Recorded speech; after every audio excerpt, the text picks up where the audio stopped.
Hello, everyone, and peace of Christ to all of you. Please invite your friends and don't forget to share the video as soon we download it and share it with everybody. As many people they download the videos and they share it. Today, our topic is about how to approach a Muslim, and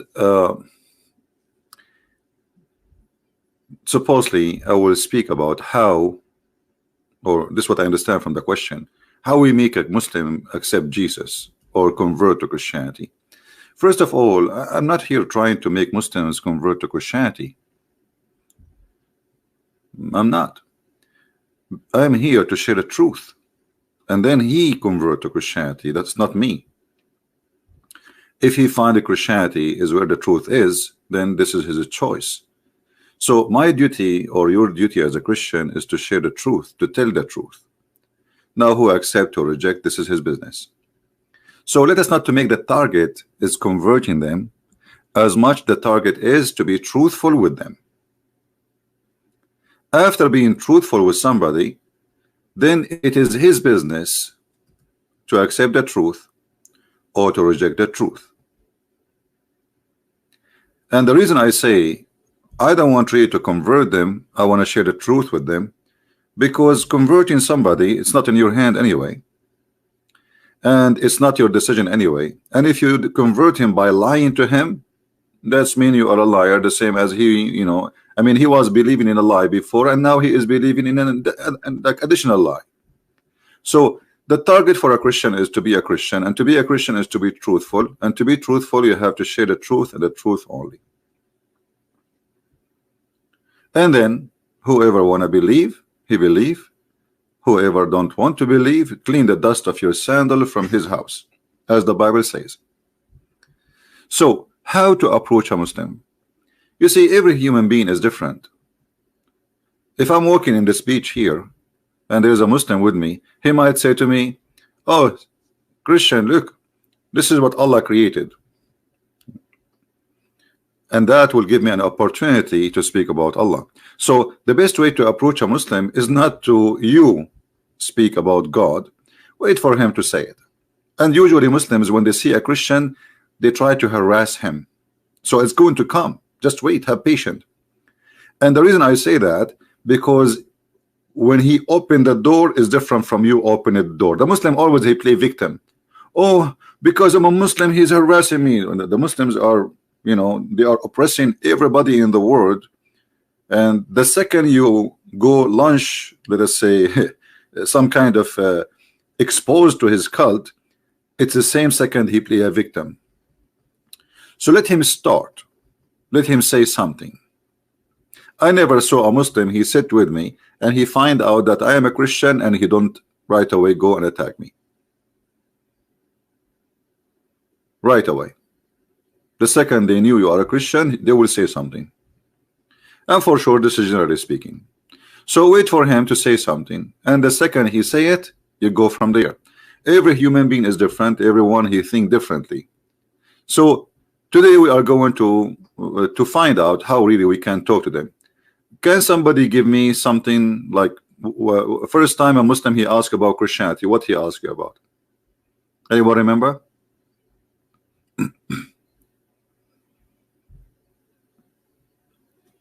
Anyone remember?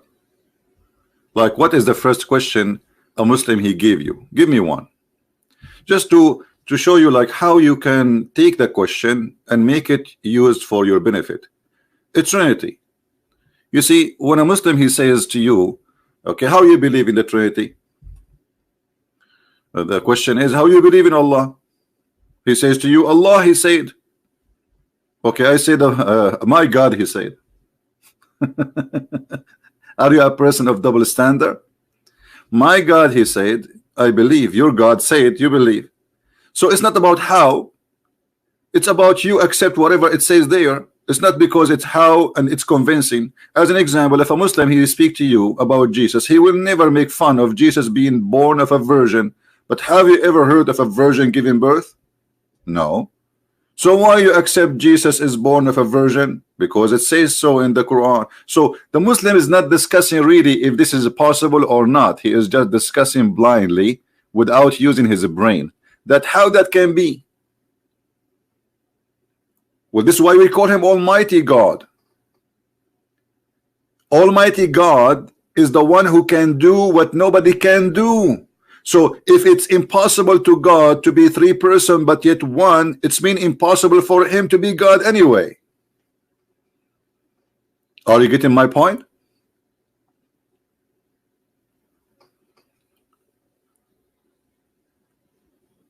Why we call him Almighty then, if he is not Almighty?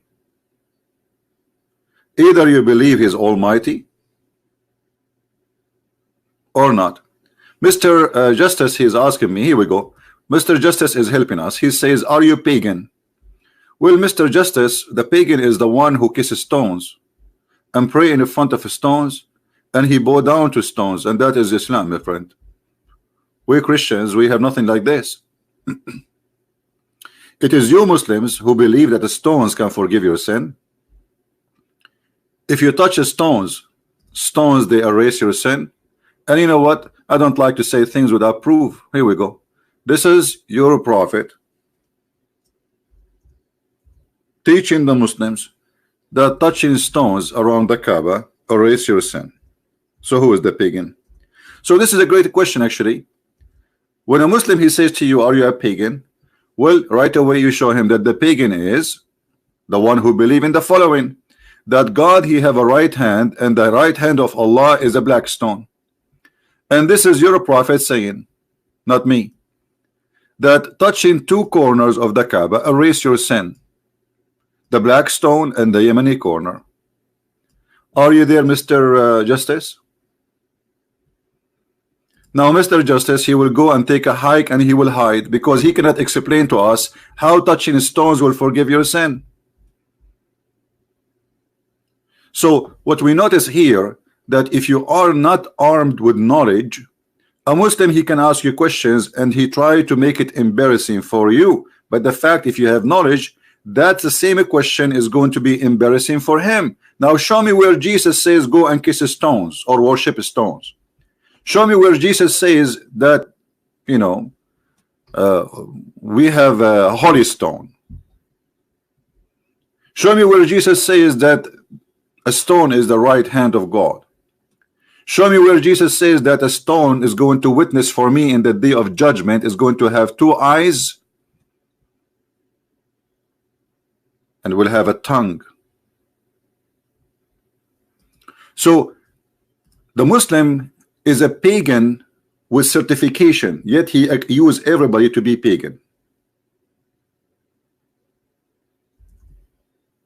Do you believe it?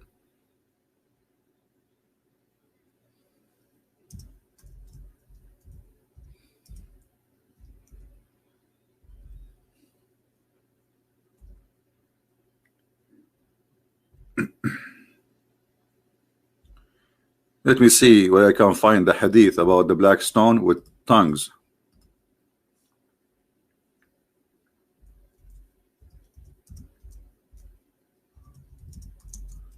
Just to show you how pagan this cult is. Yet they accuse everybody to be pagan.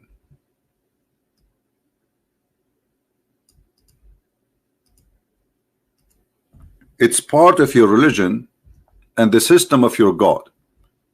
Stones. Here we go.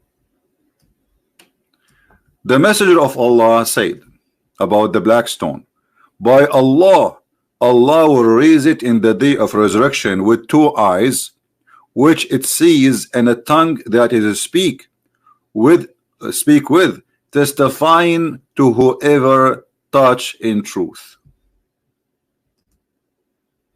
Are you there, Mr. Justice, or you took a hike? So Mr. Justice, he said to you, as a Muslim, he is a Muslim, and you are a Christian, are you pagan? Now we discover that the pagans are Muslims, not us. We don't believe that the stones can erase our sin, as Muhammad said. That is paganism. Because the one who erases your sin is God, and touching stones will not make any difference unless you are a pagan person. So Muhammad is a certified pagan, and we are using his own text.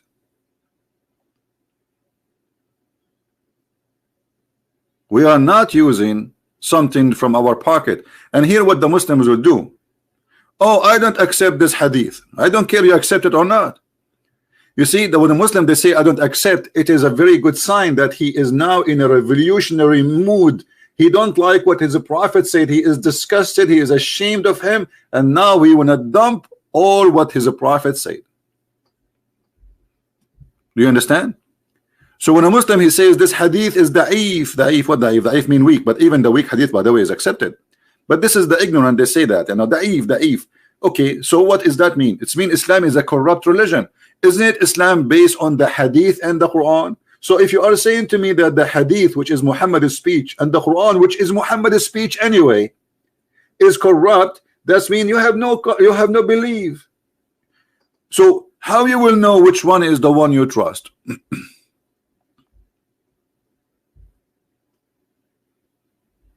How we will know which one to trust? Why Allah did not preserve the hadith as long Quran is not enough alone? You see, the Muslims, all of them, they agree that Quran alone is not enough. And actually, those who believe in Quran only, those are apostate. They are apostate because the Quran says so. The Quran says that you have to obey Allah and you have to obey the messenger. Actually, some verses says that you have to obey the prophet first.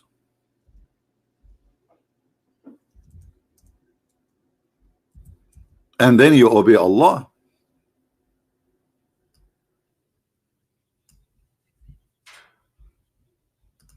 Whoever obey the messenger, he obey Allah.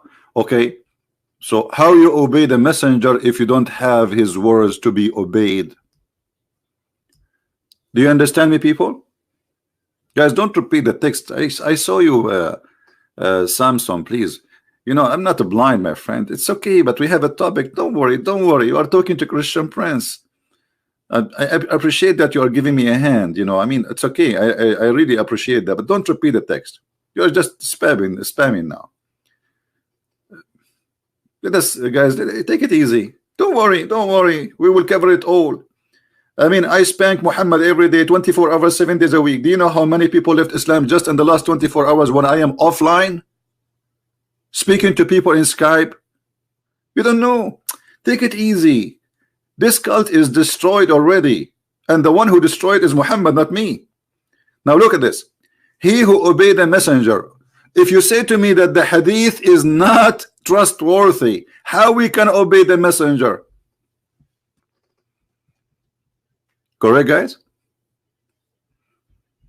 If you are saying to me that the hadith is full of garbage, okay, I want to now obey the Quran. Allah ordering me to obey Muhammad, and obviously obey Muhammad is mean obey the words of Muhammad, the orders of Muhammad. Okay, where we can find the authentic orders of Muhammad? To make it simple, what is authentic is not authentic anymore, because depend in the mood of the Muslim. If the hadith is embarrassing, they say we don't accept it. I will give you a very easy example.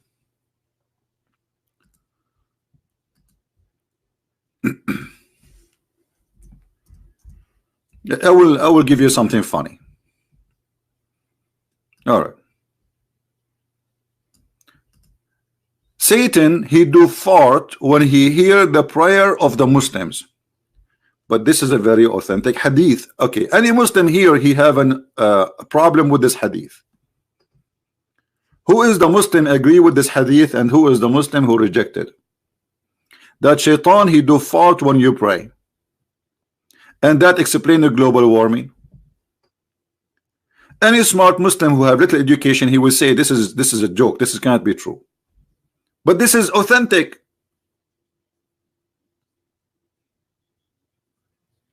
This is authentic.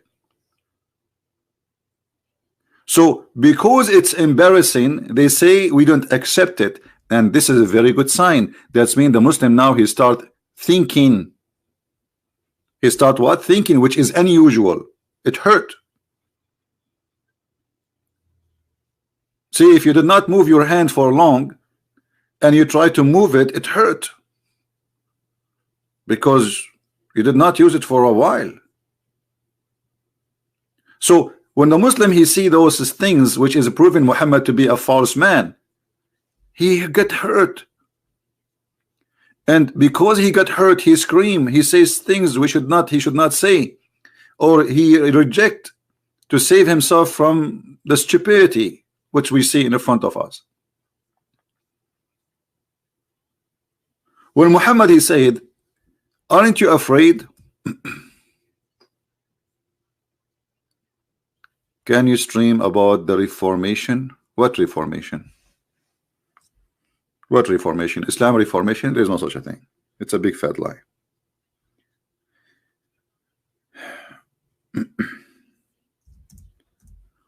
When Muhammad he says as an example this,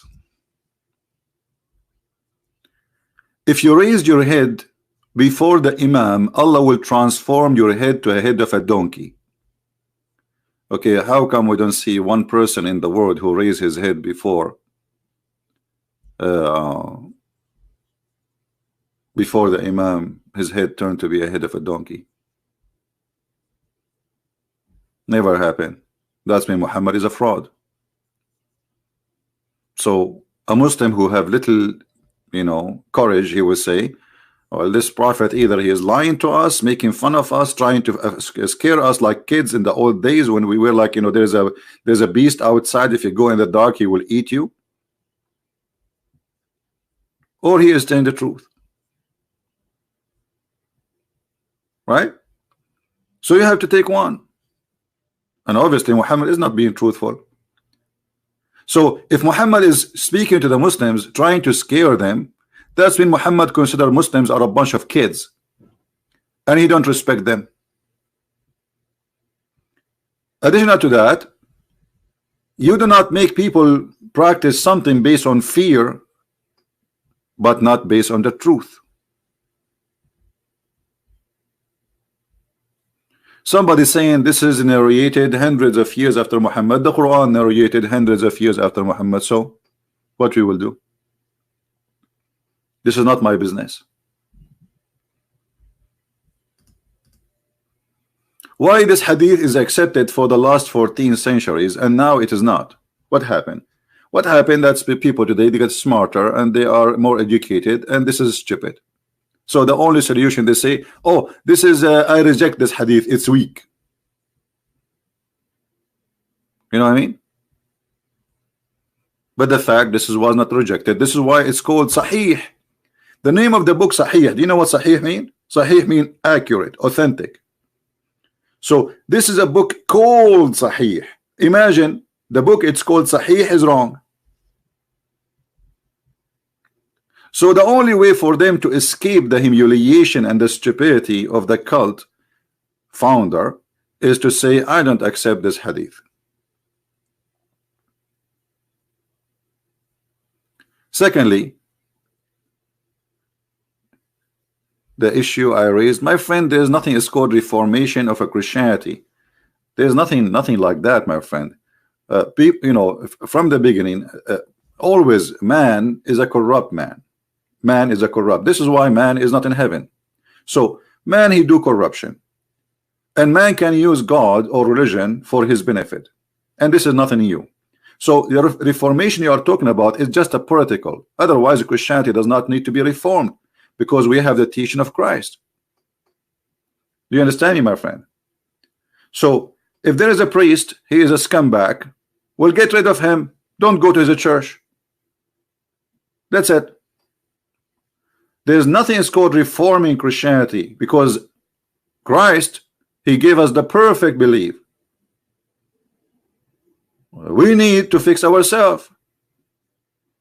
So this is not about a sect or about, it's about everywhere there's people who take advantage.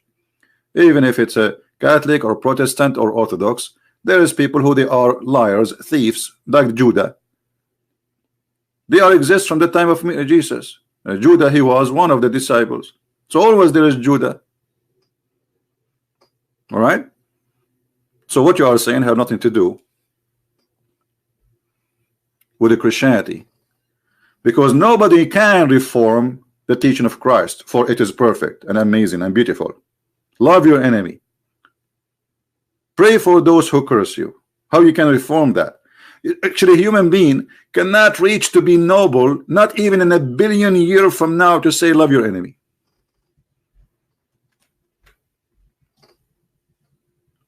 Now, some naive people, they say Islam need to be reformed, and that is a stupid statement too, because how you can reform Islam? Are you going to reform Muhammad? His words is here, his Quran is there, and that's it. In order to reform such a thing, you have to get a new book. Samson, I have to give you time out, and I will block you if you keep repeating the topic.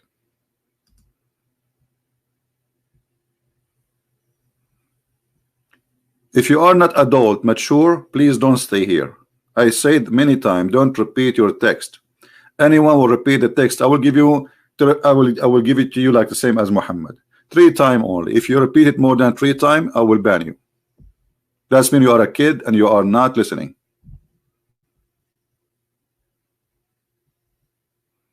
So, when a Muslim come to me, he bring a topic, and that topic is going to be used against him. Give me another topic. Can somebody tell me? Why did God made us so corrupt? No, God did not make us so corrupt. God, he gave us a free will. This is why not every one of us, he do what someone else does. There's some they are child molesters. There's some they are thieves. You know, so everybody have his own way of guilt. But there's guilt. There's a guilt like mountains, and there is somebody maybe he just his eye look at a woman walking in the street. There's a huge difference between what people do. Now, can you give me another topic Muslims they hit you with it? We answer you about the Trinity. The Trinity, if they say to you the Trinity, say, well, God, he says that he is a 3 in 1. So what the problem? If he cannot be 3 and 1 in the same time, that's mean he cannot be God. For he is almighty, and he can be as he wish, not as you wish.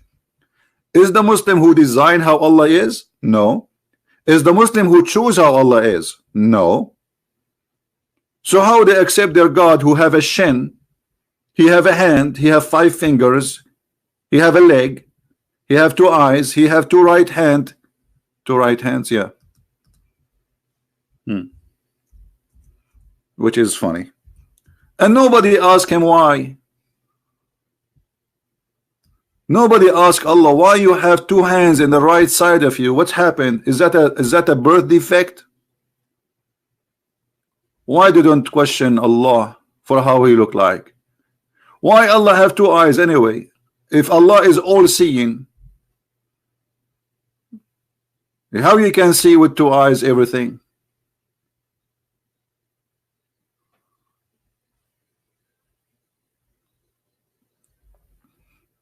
Yeah, the one who is asking how to approach Muslims, my friend, if you just join now, we'll play the video from the beginning. You don't approach the Muslims will approach you. Wait for them, don't worry, they will. Muslims cannot resist seeing somebody believe in Christianity and not to come to him and try to convert him. But you have to be ready. And if you are a fool, don't open your mouth. If you are ignorant, don't claim education. And if you do not know your book, don't debate about anyone about his book. So first you have to study your book very well. Otherwise, why you are talking about religion if you don't have even one? Secondly, study very well their logic and their belief. Arm yourself with knowledge. Knowledge is the key of winning souls and sharing the truth. Ignorance will bring nothing but ignorance. How to answer Muslims when they say they eat halal meat? I mean, what does have to do with my topic? First of all, halal meat, I mean is that important really? Halal meat. First, my friend, a Muslim, he can eat even a pig, because Allah, he said to them, I allow you to eat the food of the people of the book. And as long he is allowed to eat the food of the people of the book, which means the Christians, that's mean he can eat our food with no problem. But my friend, we are exist in the words of donkeys who do not know what they are talking about. If we go in the Quran right now, we will find the following.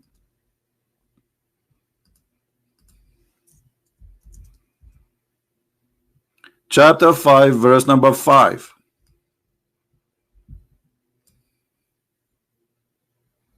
Do you see it? It's lawful for them to eat our food, whatever it is.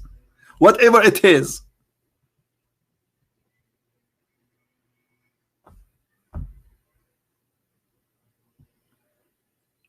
So this is what the stupid, you know, the problem is there is people, they call themselves religious, but they don't even know what is religious mean, and they do not know what is their religion is.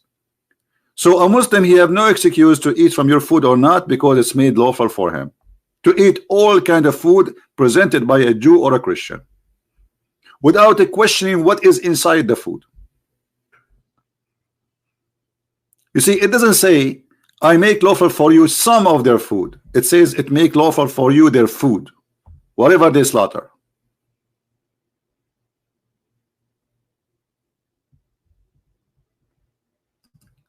So the problem is that we have people who they are ignorant, and ignorant, they don't teach you religion. Ignorant, they teach you their ignorance. Now we go back to the topic.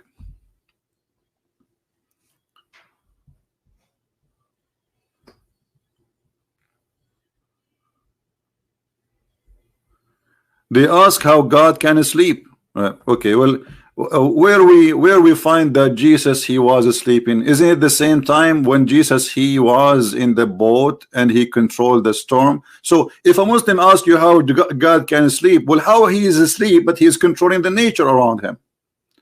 How a man, just to show you the hypocrisy, when a Muslim, he asks you a question, always when he says to you, okay, how God can be God yet he eat, yet he sleep? Well, how Jesus is just a man who sleep and eat, yet he can control nature? He can make the blind see. He can create from the mud the bird, living bird. He can tell you what is hiding in your house, as the Quran says. They will say to you, by the will of Allah. That is your claim. What is confirmed is that Jesus can do what no man can do. So why, when you want Jesus can do what no man can do, only God can do, and when you want Jesus is just a man? You see the hypocrisy? And if we say that God he sleep, what does sleeping mean? Is that him being out of knowledge and aware? Prove it to me. Jesus is being asleep or not, still he can read your mind. Still he knew what you are doing. Still he can control the nature, and the Bible is right there. In the Quran we see that Jesus, he can tell you what you hide in your houses, even though you are not with him, and maybe he was asleep. Does it say that? I tell you what you hide in your houses.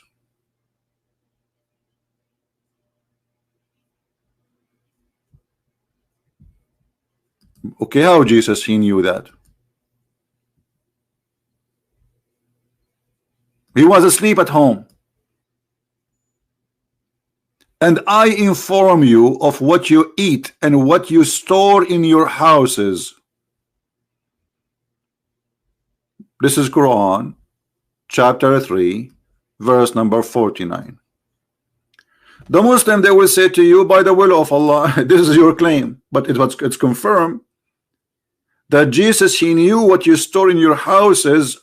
Now can you prove to me that Allah he knew what we store in our houses? You cannot. Actually, I can prove the opposite, because if Allah he knew what we store in our houses, then Allah should not know, should know how the baby is created. But the Quran says that the baby is created from a sperm which became a congealed dead blood. So what kind of God he knew? Look at this God. Allah did not sleep, and Jesus doesn't sleep.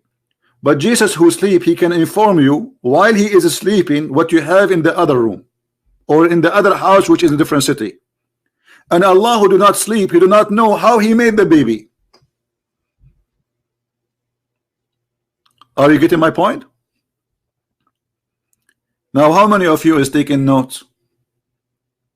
How many of you taking notes? You see, I answer Muslims from their books. I don't use my book because they will say, oh, we don't believe in it. So why you want to waste your time? Get him busted from his book.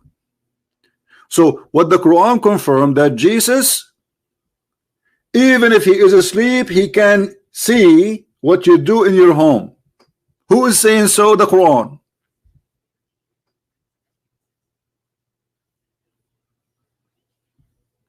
You cannot hide anything from Jesus. Is what the Quran is saying. I know what you did. I know what you stored. I know what you said. I know what you have in your houses.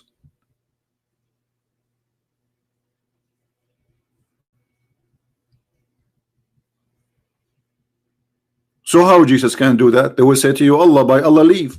This is your claim. I can say that I am the one who gave the leave to Jesus. Hey Jesus, you did make the blind see because I am CP. I made you do that. That is a stupid argument. Prove it to me. Muhammad all his lifetime could not make one person see as Jesus did. Muhammad was busy making verses. Any woman she want to give herself to the prophet so he can do boom boom with her. Where is the miracle of Muhammad? If I type one word in the Quran, ayah, which means a miracle, huh? Ayah, okay. Look what it says. They say to him, why his God don't give us a miracle? Why his God don't even speak to us? Why Allah don't give us any miracle, any sign? Why this guy is a prophet but he have nothing? And Muhammad, he says, well, you know, if you give them a miracle or not, they will not follow you.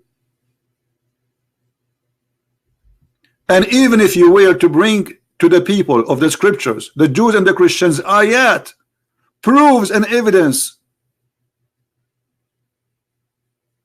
Ayat, it's mean miracles. This guy, the translator, he's adding verses, listens, that's stupid. It's a miracles. So even if you bring them, they will not follow you. And by the way, this is a proof Muhammad to be a false prophet.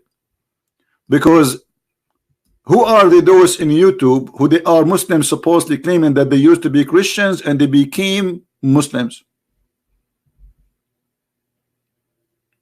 Do you understand?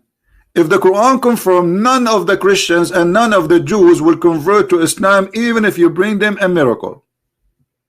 And that to explain why Muhammad he have none and zero.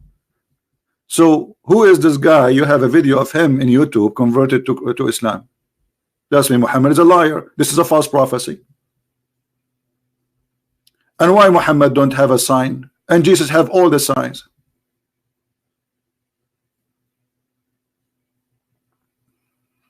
If Jesus he have the ability to tell you the unseen by the will of Allah or the leave of Allah, where is the leave of Allah when it's come to Muhammad?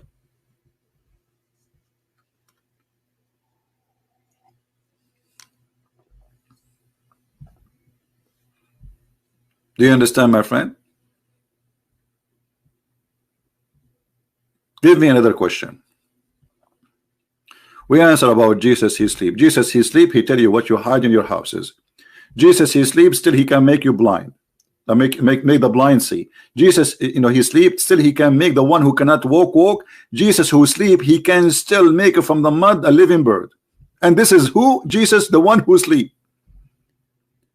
So because they are bankrupt, they remember that Jesus he sleep, but they don't remember what Jesus can do, what nobody can do.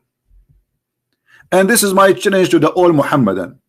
Can you name for me one person he can do what Jesus does in your religion, including Allah?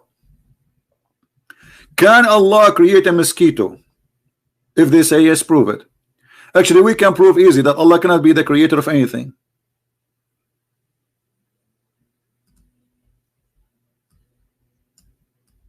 Look at this.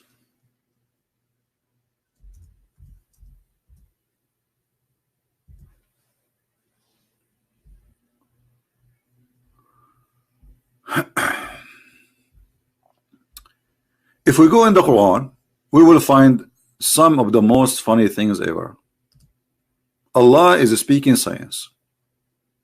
Allah is the one has created every living creature from the water. Every living creature created from the water. Who is a Muslim agree with this? Who is a Muslim agree that Allah created every living creature from the water? Anyone in the bushes?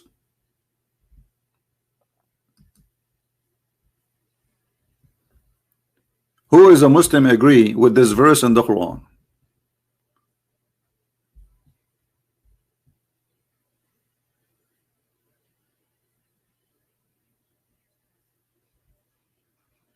Again, a warning. Anyone who speak about any Christian sect, I will ban you from the text. Anyone who say the word Protestant, Catholic, Orthodox in the text, please admins just block him immediately. Any Muslim, he have an answer. Do you believe that everything is created from water according to Islam? Look at them. We have a lot of Muslims listening, but nobody have the courage to say I agree.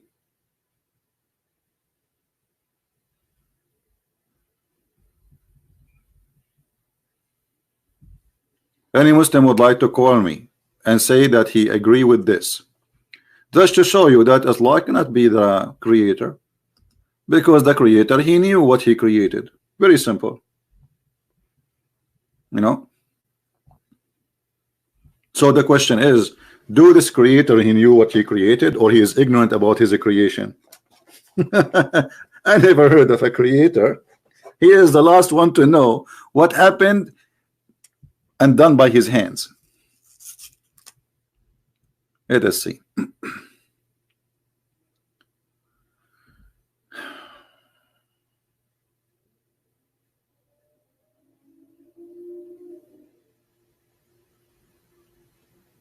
All right.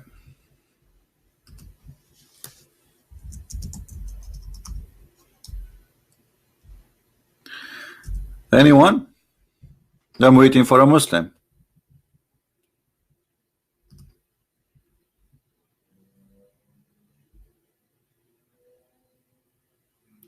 No, Christianity does not have a destiny. That's false. The destiny we are talking about in Christianity, that God he chose, let us say, God he chose people. As an example, God he chose Mary. All right, but this is not a destiny, because Mary still can accept or reject to be a believer.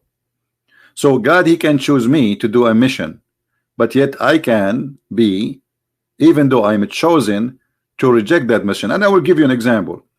Is it true, guys, that Jesus accepted Judah as disciple of him? He did, right? Okay, here we go. God he made a choice that this person he will be a disciple of mine. Then Judah, he decide he don't want to be. He betrayed God. So this is a very false argument. It works only with naive people who have a low IQ. It doesn't work with us. We don't believe in such a thing. God he created angel, or he created Satan? He created actually angel, but then angel he decided to be Satan. So even angels in Christianity, they have a freedom of a choice, right?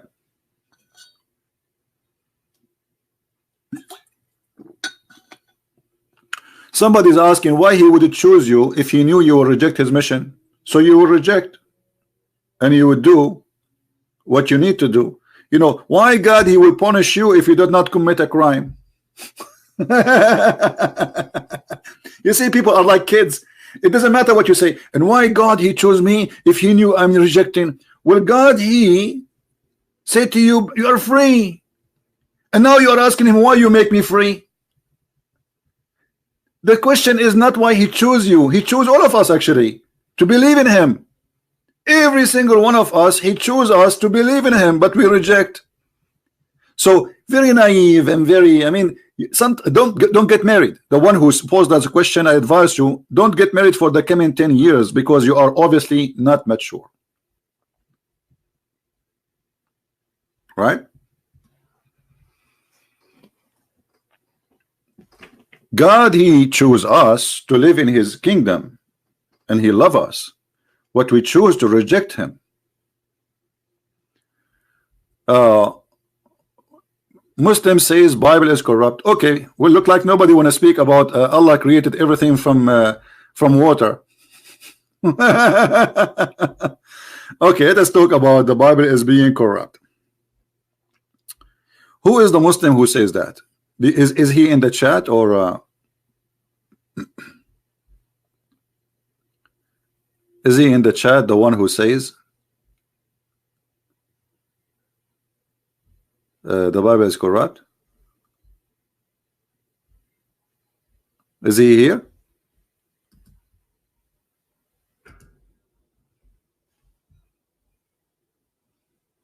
One by one, one by one. Is the one who says the Bible is corrupt, is he in the chat? Okay, this is a Muslim. His name is CP Destroyer. All of them, they destroy me. Have you ever seen a Muslim don't destroy me? Okay, let us see who destroy who. As long you say that the Bible is corrupt, thank you very much. You just proved to us Islam to be false. Because according to your cult, the one who sent the Bible is Allah. So what you are saying to me, you are not accusing me, you are accusing your God. You are saying that my God Allah is a shish kebab, anyone can spank him and he can change his book, and what he can do about it, nothing. Isn't it your God? He says he is the one who said the Injeel and the Torah. Huh?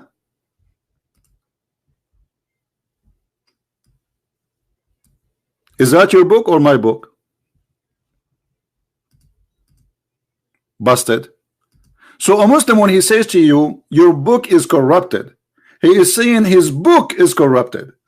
Because according to them, this is the book which Allah he sent. So who is the stupid here?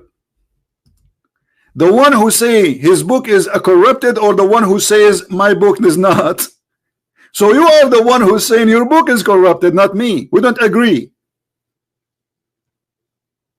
You as a Muhammadan, you are saying that I have a God, his name is Allah, he sent the Torah, he sent the Injeel, and yet you Christians, you spank him and his ass and you corrupted his book. Well, thank you very much. That is a proof that Allah cannot be God. Are you there, Mr. Destroyer? Are you brushing your teeth with the miswak now? Who is a Muslim when I answer this? Secondly, we are not done with this topic because this topic is fun. Did Allah allow the Torah and the gospel to be corrupted by his will or against his will? Who is the Muslim want to give me the answer? Who is the Muslim want to give me the answer? Anyone? Was this corruption happening by Allah will or against his will? Any Muhammadan?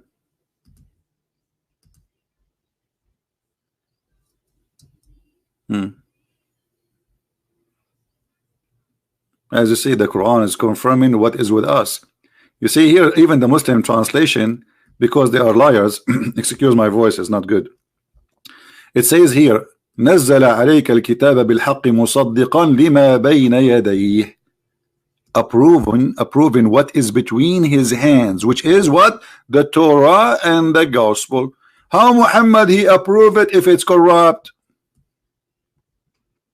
Now we are waiting for the answer. The Torah and the gospel, you Muslims, you claim it's corrupted. Was it corrupted against Allah will or by Allah will?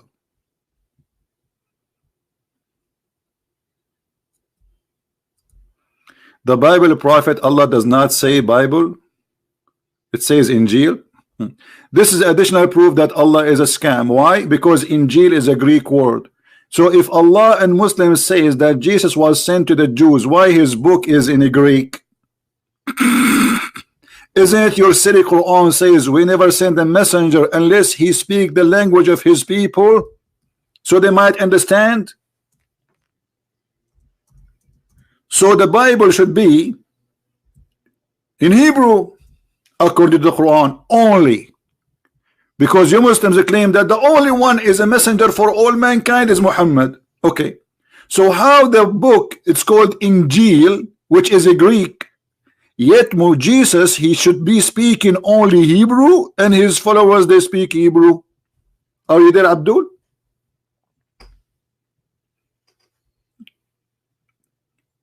Additional proof that Muhammad is under the influence of the Greek Christians.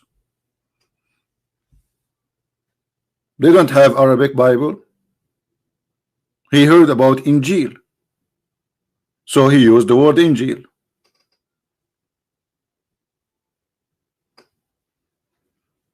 Additional proof that Muhammad is a scam. Now we go back to zero. Who is the Muslim want to tell me, is the Bible of Allah corrupted by his will or against his will? Who want to answer? Any Muslim can answer this question? They cannot. They cannot. Because if they say, you see, as long they are covered to answer, if they say according to his will, that's mean Allah is the devil. He sent us a book and he decided to corrupt it. So what's my problem? If they say, if this is his will, if they say this is against his will, that's mean Allah, his will doesn't match and doesn't make any difference.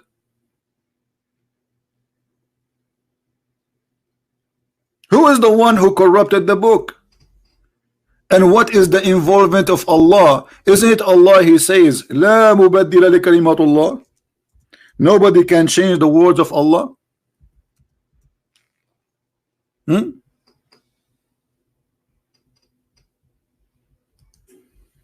Nobody can change the words of Allah.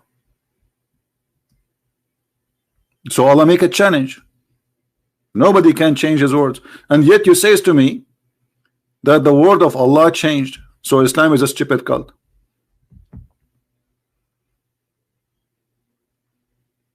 Any Muslim? And this is how easy it is to prove Islam to be stupid when they say to you the Bible is corrupt. Right?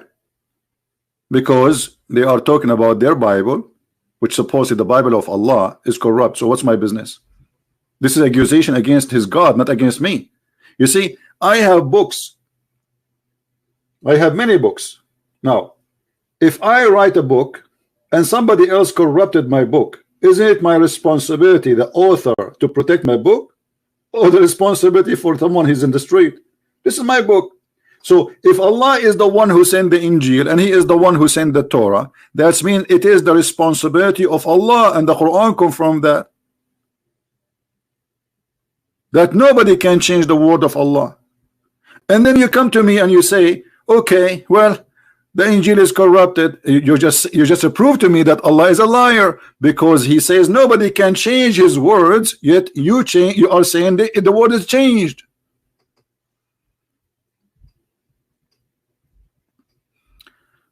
Are we taking notes, guys?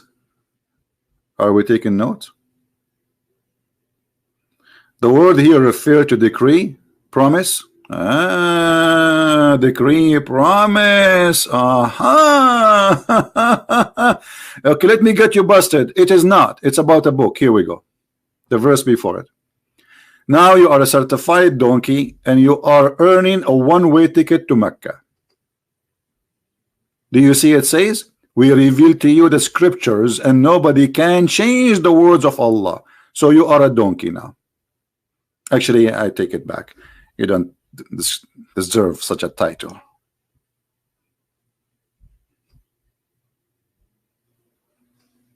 Who is next?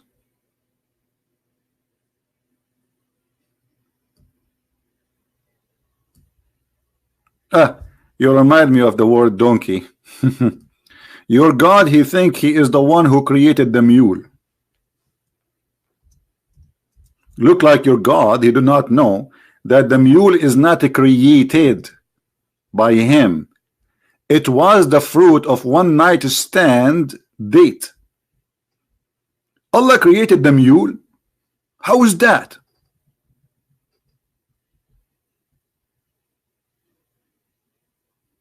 Hello? And horses and mules.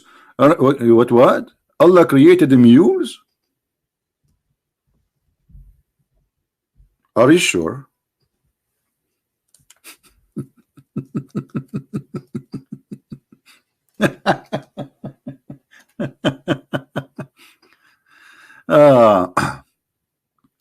He created the mule, who is the originator. Okay, hold on. You see, if you create the originator, then you do not need to mention the mule, because you did not create the mule. You created the horses and the asses. The mule is not your creation. When you say you created the mule, it's mean you made a creature by itself from the beginning. It's called the mule. Hold on, let me show you something.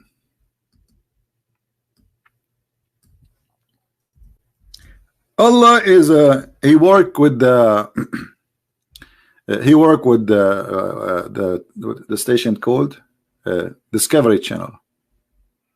Look what Allah he says. Those things nobody knows except Allah.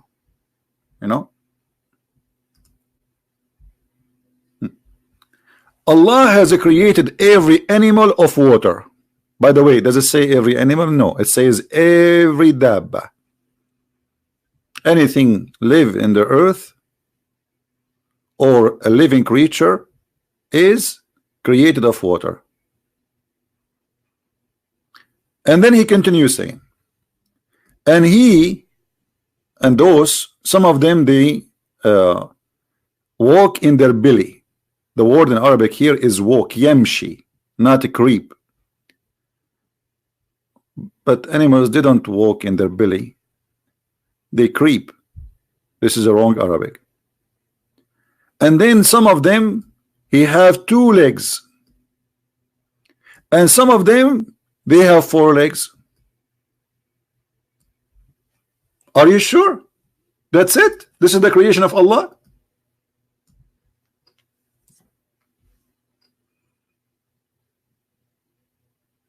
Okay, how many legs the spiders have?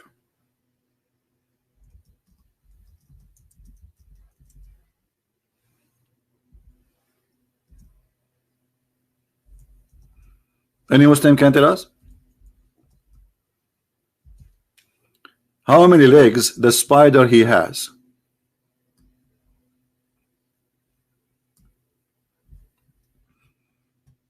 Do you see only 4? What about those who have many legs? How Allah claiming that he is the one who created every living creature in this earth from water, and either they walk in their belly, which is false, or they walk with 2 legs or 4 legs?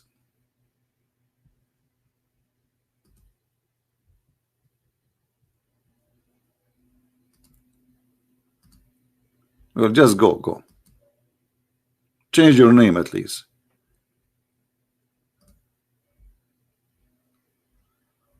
Any Muslim have an answer?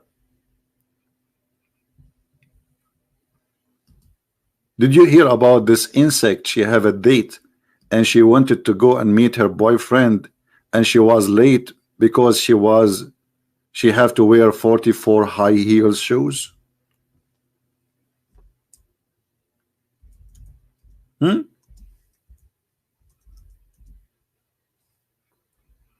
Look like Allah never heard of those things. He never do, as usual. What kind of God this God is? He think that either they have 2 or 3 or 4. So who is this gentleman there?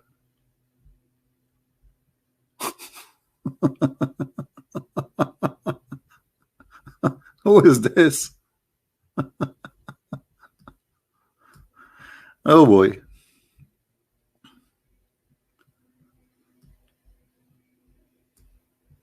This is God. Same time, every creature, every living creature is created from, let us get better translation. This translation is false. Is created from water. Here we go. This is better. Every living thing, every living thing, every moving thing, this is correct actually, a creature created from water. Who is a Muslim agree with that?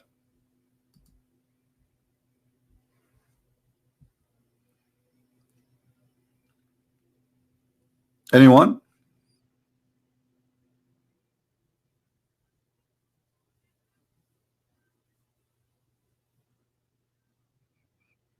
Let me give you the answer, showing you that Allah cannot be God from the Quran. The Quran says that Allah created the genie from fire.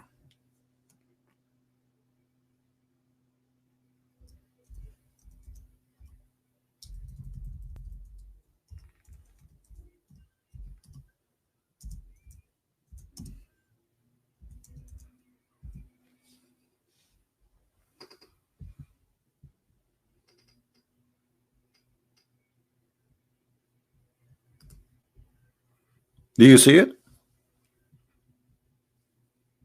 Where is the water? Chapter 38, verse number 76. And genie, he live in the earth, remember. And not only that, the Muslim believe that genie even can have sex with them. If you search right now in Google, you will find tons of articles and books written by Muslims about genies having sex with Muslim women, or Muslim man having sex with the female genie.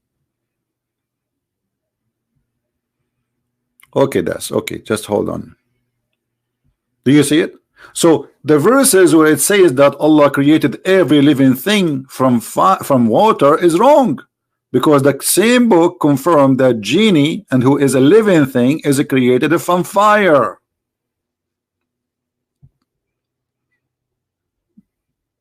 Correct?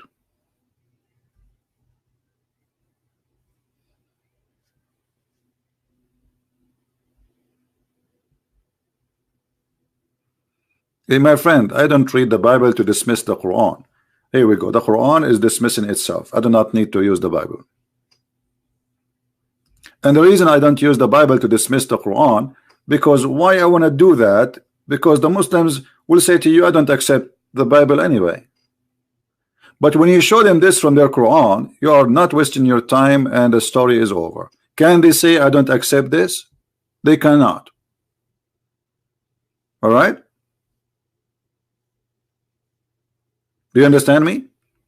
So when you speak to a Muslim, if you want to destroy Islam, avoid speaking about the Bible unless it is necessarily, because at the end of the day, this guy, he don't believe in your book. So what? Or why you? What? I mean, it's like it's somehow not smart.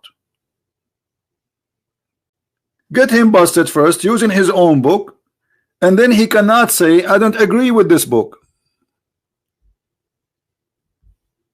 Do you understand me? And then after he is accepting the reality that the Quran is a book of contradiction and stupidity, then you can give him the jewels you have, which is the Bible.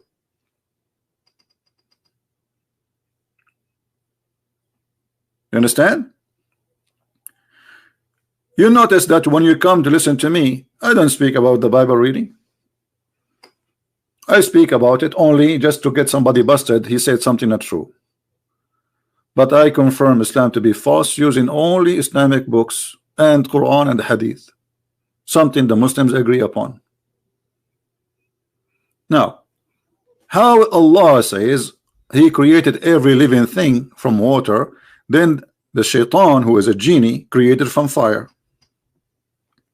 Obviously, Muhammad,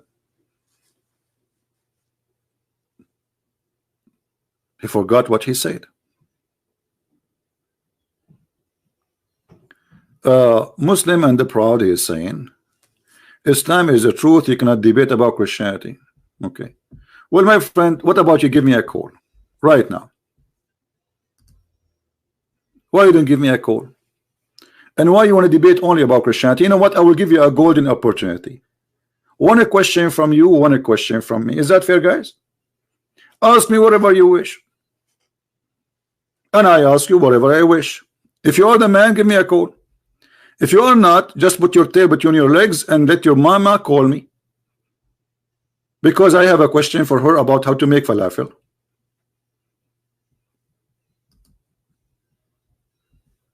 Are you the man? Are you the man if you challenge? Everybody saw your text that I cannot defend the Christianity. By the way, I don't defend Christianity. Why I want to defend Christianity? Christianity stand by itself is strong. Now bring me your best. One question from you, one question from me. But now what you will do, you will take a nap and you will say I'm busy. I'm washing dishes from my wife. Which one of them? The first or the second or the third or the fourth? Are you there? He's dead. Look, he's dead. He's not even texting no more. And the reason he posted this text, he thought I will not read it. He said I will challenge him, but he will not read it, and that's going to go through. And then I will take a snapshot. I will go show it to my wife. Says I challenge the Christian Prince today, and the coward, he ignored my text. Let me make it clear, all of you Muslims right now, the 1 billion Muslim, you can call me right now. My Skype is open. You Muslims, you don't dare to have your Skype open for us to call. I ask Zakir Naik, I ask all those kids like Mimi Hijab, Ali Dawa, and the nurse Ali Dawa, all those kids, they will never dare to do that. I have my Skype is open. I'm desperately waiting for a Muslim to call me. Sometimes I feel like somebody begging for food or something. I keep saying any Muslim. Even I was speaking about Jehovah's Witnesses and I say any Muslim want to call me.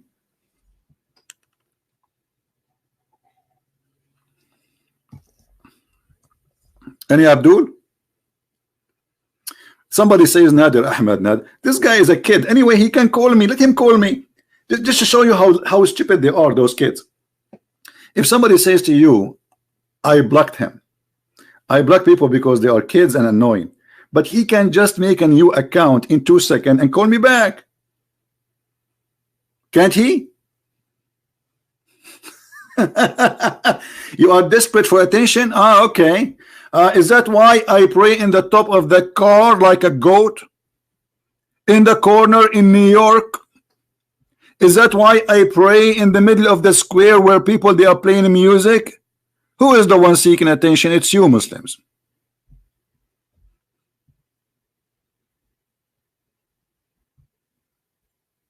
Any Abdul?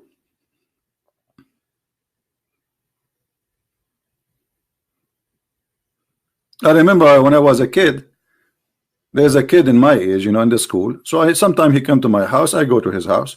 And then in the winter, like now, his father, when he want to pray, he opened all the windows. He left all, you know, we have like it's like a wood blind, you know, they come on the top of the window. So he left them up. He opened the windows, and then he start praying. So everybody in the neighbors will see him praying. It's cold. It's freezing. I said to him, why your dad do that? It's cold. He said he do that only when he pray.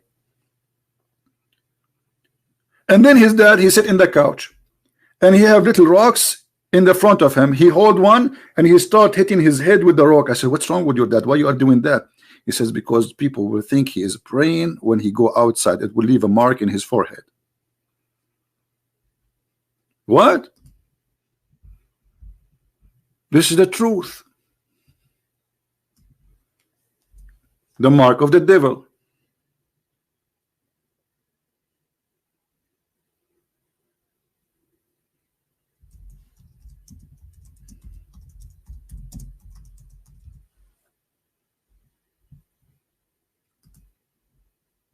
Mark of the devil, my friend. Do you see this mark? All of them, they have it. Maybe you ask yourself why they have it. Did you ask yourself why? I will tell you why. Do you see it? Do you see it?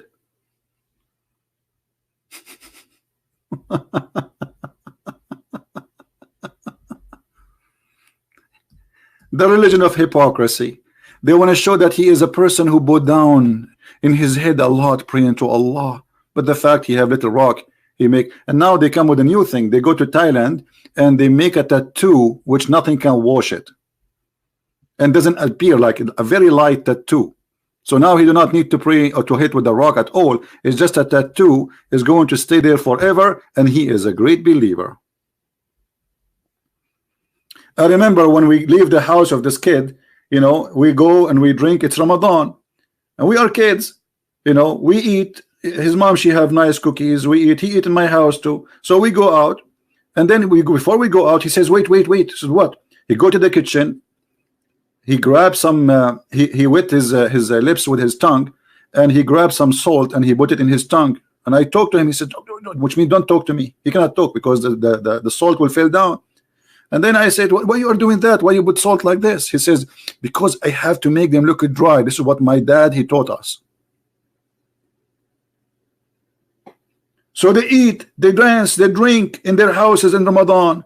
But when they go out, they put salt in their lips to make them dry. This is religion of hypocrisy. But in the street, everybody is fasting. Alhamdulillah, I'm fasting, brother. Alhamdulillah. Even the Prophet, he used to suck the tongue of Aisha when she is fasting. Yamussu lisani. He sucked my tongue. Brother, if you suck the tongue of your wife, is that breaking the fast?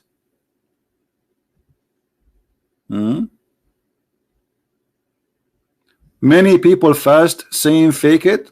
Okay, some fake it. Okay. Let me ask you, did your Prophet fake it too? Did your Prophet fake it when he sucked the tongue of Aisha in the month of Ramadan?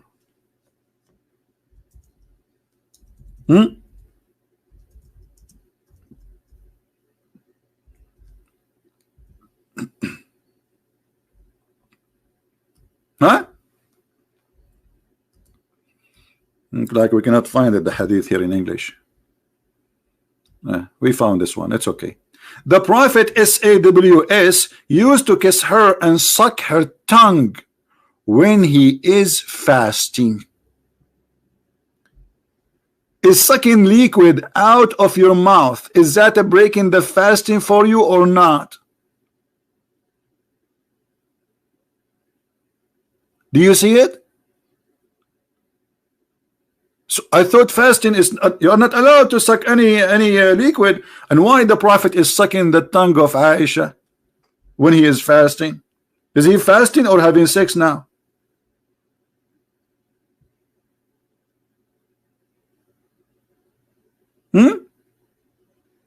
And by the way, why this is even in the news?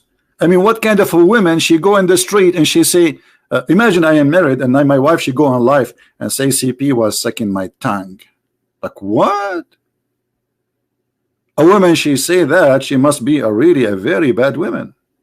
A decent woman, she will not tell what happened in the bedroom. Actually, Muhammad, he said that a decent woman, she will not tell what happened inside the bedroom to others.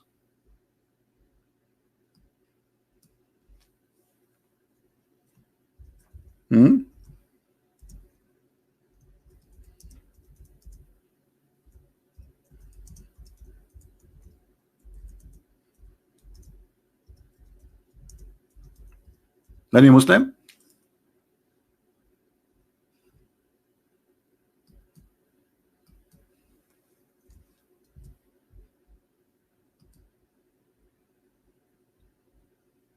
Any Abdul?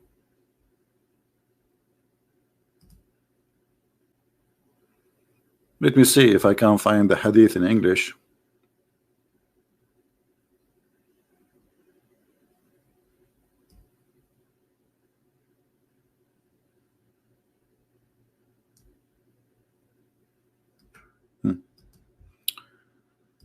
Let's see this one. Here we go. Isn't it your Prophet, he forbid man and women to tell what happened in their bed? And he says that the one who do that, he will be punished by Allah.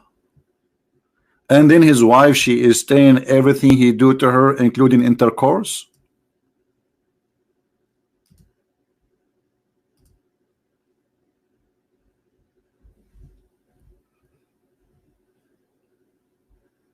Anyone?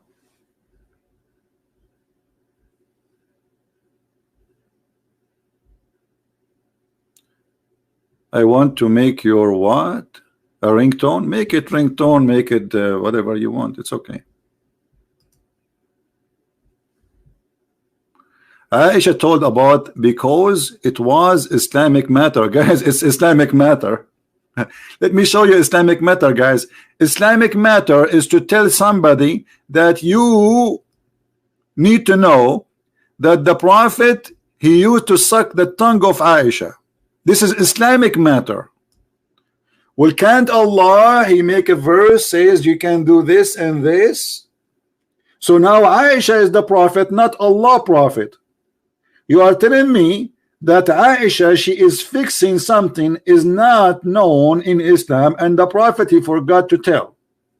So Aisha is more credible to be a prophet from the Prophet, because the one who reported this, if you are telling me you are learning about Allah and Islam from Aisha, that means Muhammad, he did not do his job. Muhammad was busy sucking the tongue, and Aisha, she was writing down, the Prophet, he sucked my tongue.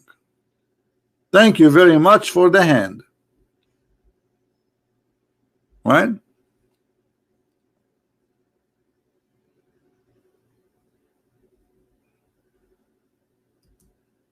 What constitution? Muhammad, he killed people of Medina, he killed the people of Yathrib, they took their money, he killed the Jews. What constitution? Islam never have a constitution. Islam is a religion of today is yes, tomorrow is no. Since when we have, even the Quran says, look at this, just to show you the joker Muhammad.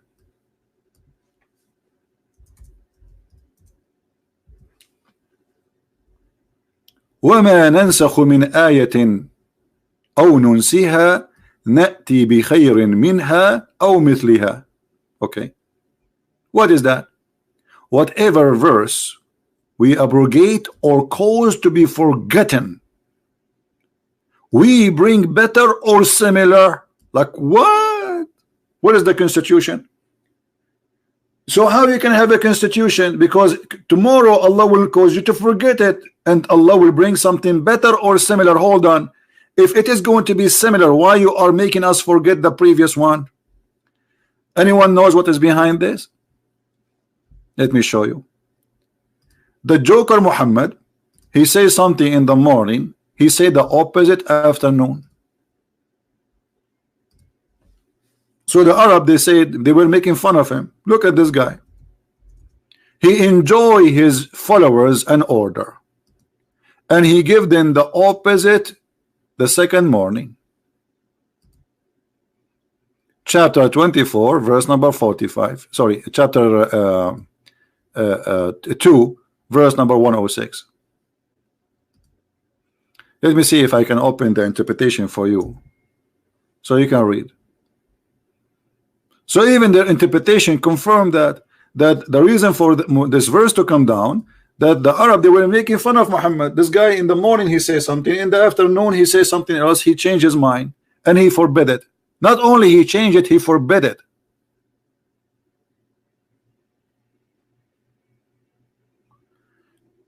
Kamala want to call me? He can call me, no problem. If he's a Muslim, he can call me. Only Muslim, please, can call me. No problem.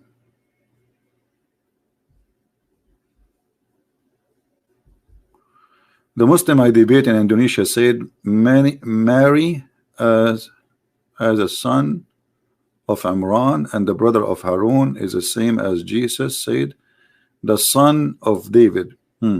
Okay, we will answer this one. Somebody saying that he was debating a Muslim in Indonesia, and when he asked him about Mary, she is the sister of Aaron, and he said, well, the same as when you say Jesus is a son of David, but Jesus is a son of David by birth. Mary is not.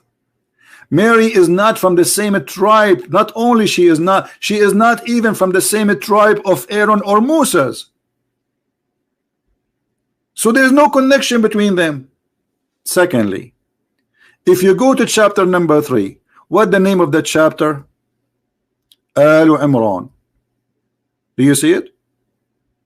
Imran. Okay, is Imran the father of Moses in Islam? Yes. So how Imran became the father of Mary?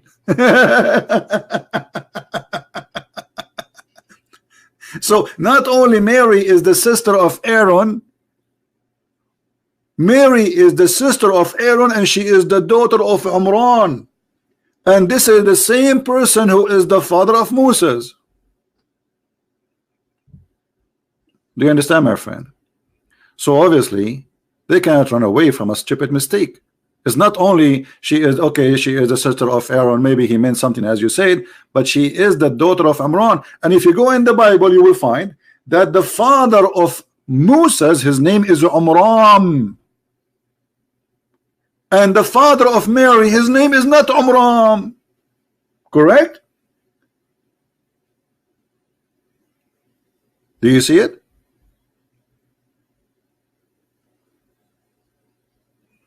Yeah, but you see, this is the way to say this person is a son of the desert, no problem. But you see your Quran saying that Imran is the father of Mary. Yes or no? Is Imran the father of Mary, Mr. Proud Muslim? Either you say yes or you say no. Is Imran the father of Mary?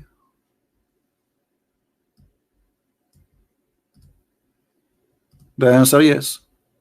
Okay, here we go. We just proved that Muhammad is a fake prophet. Imran is the father of Mary in the Quran, and he is the father of Mary, of Moses, and he is the father of Aaron. And Muhammad, he claimed that Jesus and Moses and Aaron and Maryam, they are from one family, which is stupid. They are not. Chapter 3, verse number 35. When remember the wife of Imran, she said, "Oh my Lord, have vowed to you the child that in my womb." Who is the wife of who? Imran. Who is Imran? The father of Moses. And who is this woman is talking? This is the mother of Mary.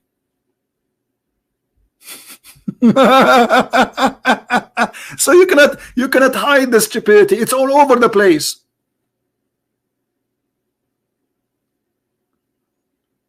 Muhammad, like a person who is doing his poo-poo and he have a diarrhea and he have a very powerful fan behind him, and the diarrhea is all over the place. What mean two different Imran? First of all, Imran is the wrong name of the father of Mary. Why the Christians and the Jews, they will be even this name will change it? Show me one reference in the word saying that Mary, she have a father, his name is Imran. Who is Imran? Secondly, is it the verse saying, the Quran saying that those are the three from the family of Imran? This is why the verse called the family of Imran. But Moses is not. Moses and Mary, they are not from the same family. But look what happened in the Bible, in the Torah. There's a verse saying that Harun or Aaron, he have a sister, her name is Mary, Maryam. Is that correct, guys? Is that correct? So the silly Muhammad, he heard the Jews saying Mary the sister of Aaron, Mary the sister of Aaron, Mary the sister of Aaron. So the Muhammad, he got the conclusion that Mary the mother of Jesus must be the sister of Aaron.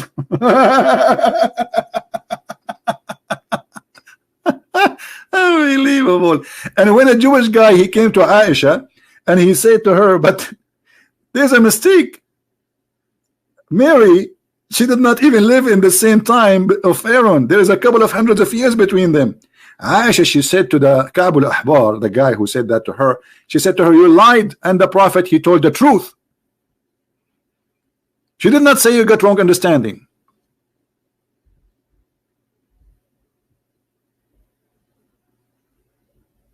She said to him, you're a liar. And then Muhammad come home and she told him what this Jewish guy he said. So Muhammad, he says, in the old days they used to call them by the great ancestor.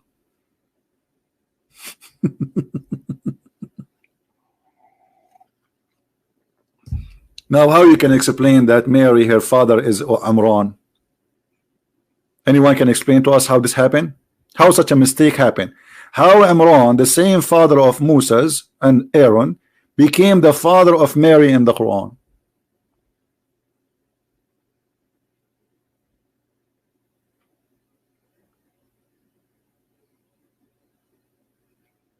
Anyone?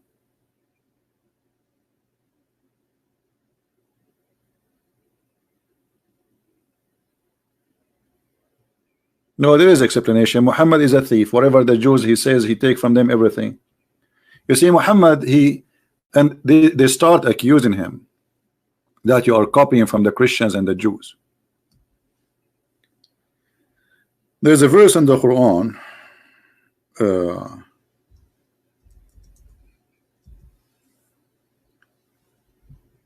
where Muhammad, he used to go and listen to people and they accuse him that you know, this guy obviously he is learning from those people. Look what Muhammad said. And indeed we know that the polytheist, this is between two brackets, this is not really exist in the Quran, say it is only a human being who teach him. So the Arab, they knew he is learning from people. The tongue, and Allah now is answering, the tongue of the man they refer to is a foreign, while this, the Quran, is a clear Arabic tongue. So what they are talking about, there was two slaves and they are Assyrian, or let us say Aramaic. They are coming from Iraq, and Muhammad, he sat with them and he learned from them.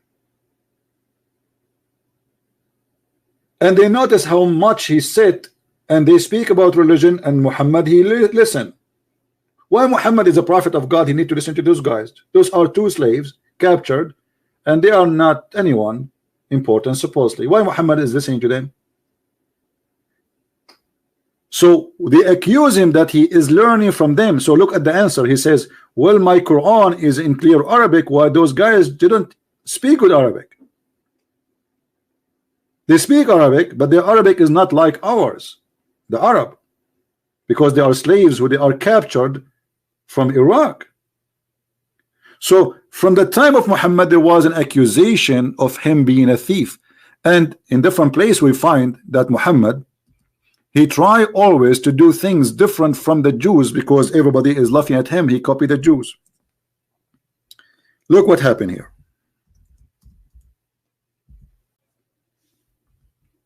Muhammad was attending a funeral. The messenger of Allah, SAWSFFMOO shortwave, used to stand for a funeral, entered the crops where was placed. Okay. A learned Jew. Do you see it says a learned Jew? In Arabic it says Hebron min al-Yahud, Hebron min al-Yahud, which means a big rabbi of the Jews. A big rabbi from the Jew walked by, and the big rabbi, he said, this is how we do it. What? This is how we do it. What he said? This is how we do it. And what Muhammad, he said? Sit down, act differently. Sit down, act different. Like, what the heck? If Muhammad is a prophet of God, who cares if this is how they do it or not? Are you doing it according to your God or according to the Jews? But Muhammad, because he's a thief, he felt guilty immediately because the Jews get me busted, I'm doing as they do. So immediately in the same second he said, sit down, act differently. And the Muslims behind him, sit down, act differently. And the guy next to the guy, he said to the other guy, sit down, because they have to spread the news. Sit down, act differently. Or what the Jew, he said, this is how we do it. And what Muhammad respond? Sit down. Like, so you were praying before this moment according to who? Who taught you how to pray in the funeral like this?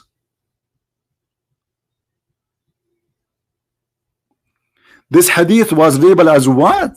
As what? As what? And no, here we go. Here we go. This hadith, brother, is labeled as it is Hassan. If you do not know what Hassan mean, go sit down and act differently. It is Hassan. And this is your fabrication grade, because this is Sunan Abi Dawood, which is one of the Sahih books. The books of Sahih are 6, and Abi Dawood is one of them.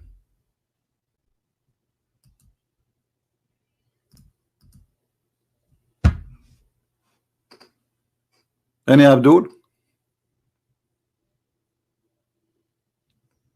And there is a great example about Muhammad trying to act differently. The story was a rumor. Guys, the story was a rumor. So if the story was a rumor, how the rumor became hadith and Hassan if it's a rumor? Do you see the narrator name? How a rumor, you have the narrator name. You see, when you say a rumor, it's mean you do not know who said that. Haddathana Hisham Ibn Bahram al-Med. So I mean, the fabrication of Muslim trying to answer is amazing. You have all the names of those who recite that. An Ibn Abi Umayyah, an Abihi, an Jiddihi, an Ubaid ibn Samit قال كان رسول الله صلى الله عليه وسلم. So how this is a rumor? You have all the names of the narrators, and yet it's a rumor. Rumor is something we do not know who said that. This is why it's called rumor. But if we know the names of all those who say it and mention, that cannot be. What is the chain of narration? Here we go. You see, guys, the stupidity. What is the chain of narration? This is the chain of the narration in front of you, and it says according to your scholars, not me, Hassan. So if it is a rumor, how it became with the grade of Hassan? Let me ask you, Mr. Rumor, do you like to call me Mr. You sound like a nice guy. I like to talk to you. Mr. Wleed, do you like to call me my friend? Do you like to call me? Do you want to debate me in Arabic? You speak English. Why you want to debate in Arabic? I want everybody here. We have 1,400 at least people listening. That will be really great. If you are a person who claim you can debate me and you can stand for me, call me immediately. Do you like to debate me in Arabic? Well, you are here coming to speak in English form. And by the way, in Arabic for me is going to be more fantastic because I do not need to suffer from translation. However, I have an offer for you. You can say whatever you want to me twice. Once in Arabic and once in English. Is that fair, guys? This will give you the pleasure, double pleasure. Call me immediately, my friend. Be the man. Let everybody see that Muslims, they can answer. Are you willing to do it?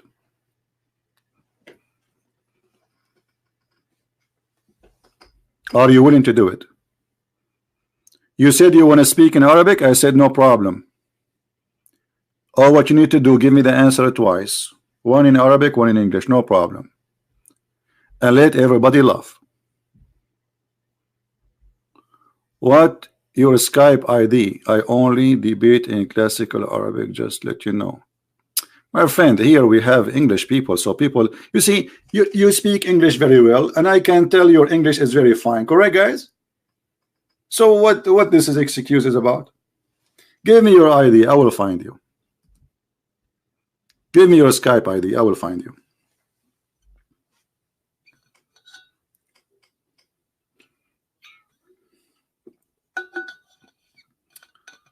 We are waiting for you, Mr. Wleed. You are welcome.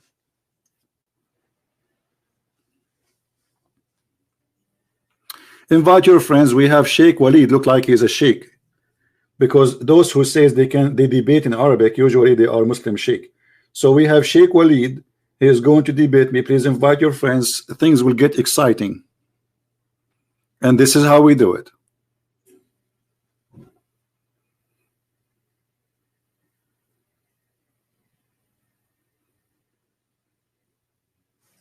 All right, let us see if Waleed he sent anything. No, nothing yet.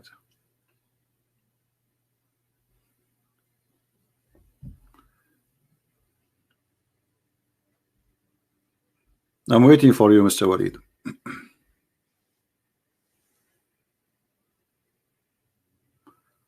No, if you think Mr. Waleed is afraid to call me, you are mistaken. He will call me and he is the man. You will see. No, he will not run away. I don't think so.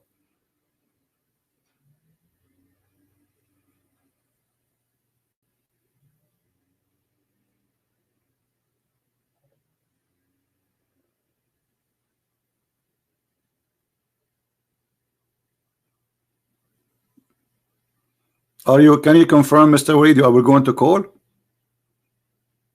Can you confirm, my friend, that you are going to call? Don't make us wait for nothing.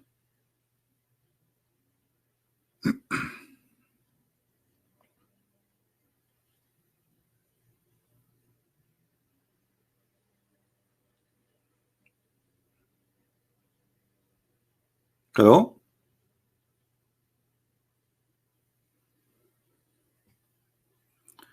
Give me your Skype. My friend, you will have hard time to find my Skype because many people, they copy my name. Give us your Skype. I will call you. Post your Skype. My Skype is Debate TV, but I'm telling you from now, you will have hard time to find my Skype. Now give me your Skype.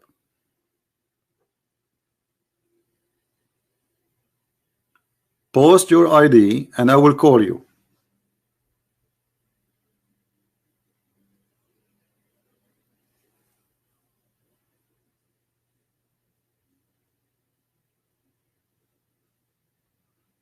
And please be nice to our guest when he calls us. Be nice to him. You know, he's just a Muslim. It's not his fault.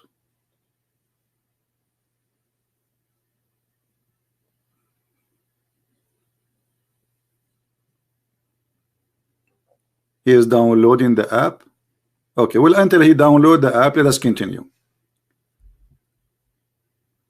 All right. Some Muslim channel claiming the man in the speaker corner is you. Well, my friend, I don't live in England to go to speaker corner, and I don't do that. Anyway, they claim it's me. It's me. So, is he good looking? I hope so. If he's good looking, it's me. If he's not, it's not me. Because for once in my lifetime, I want to look good. I think this is not even fair, but what I can do. So I don't know. It's up to you.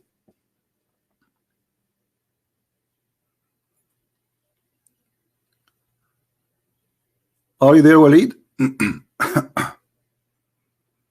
He is good looking? For sure, then this is me. Are you kidding me? Come on.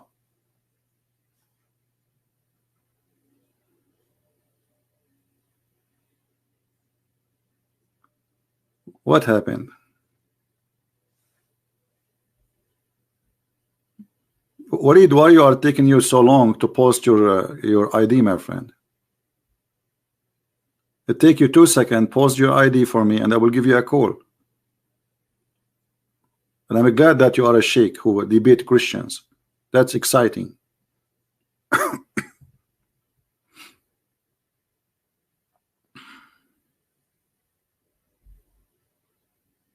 Give you 5 minutes.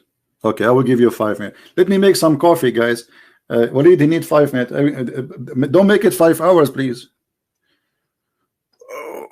Why you need 5 minutes, Waleed? You are going to ask for friends to come and help you? Invite everybody, brother. Everybody in the bushes, all the Muslims, you know, let them actually, you need help. You will need a lot of help. I need to make some coffee too. Should we end this broadcast and come back with a new broadcast just for Waleed? What do you think, guys? I don't know.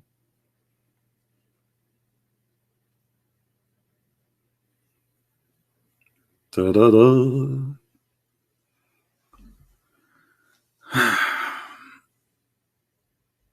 Don't end.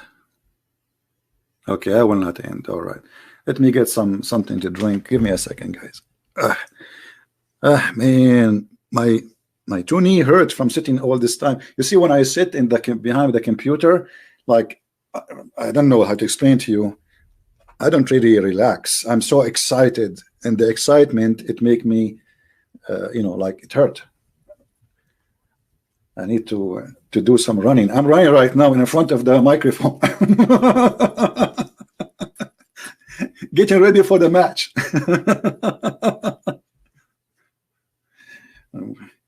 Guys, oh, I broke my toes. I will use it as an excuse not to debate Mr. Wleed. Oh, I broke my ankle. I cannot debate you now.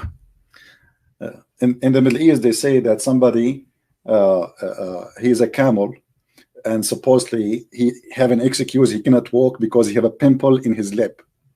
And I will not be surprised if Mr. Wleed he do the same. He will say, I have a pimple in my foot, so I cannot debate you. Not in his lip. Just to avoid debating me. Let me make some coffee. I'll be back.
Coffee.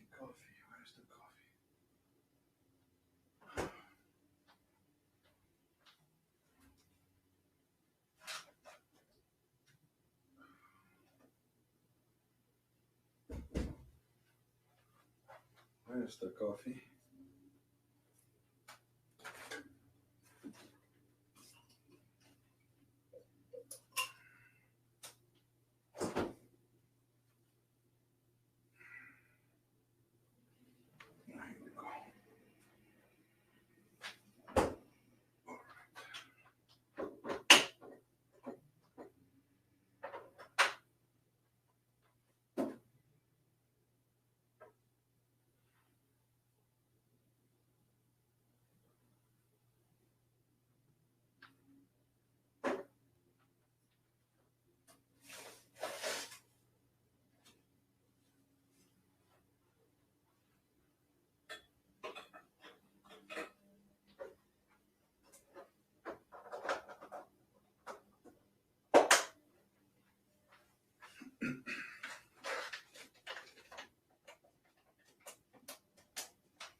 All right.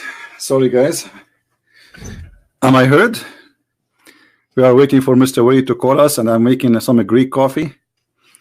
I love a Greek coffee. We add cardamom with it.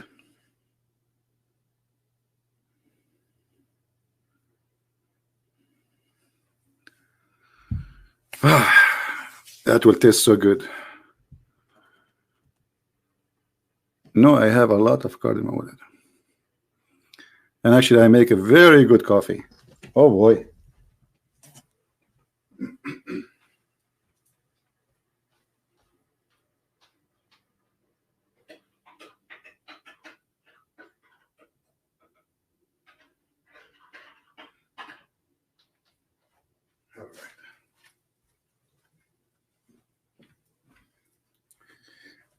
Isn't it 5 minutes already for Mr. Waleed? Isn't it already 5 minutes?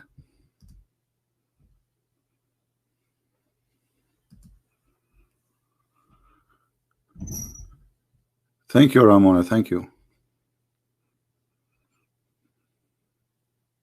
You know, once I was debating a sheikh, a Muslim sheikh.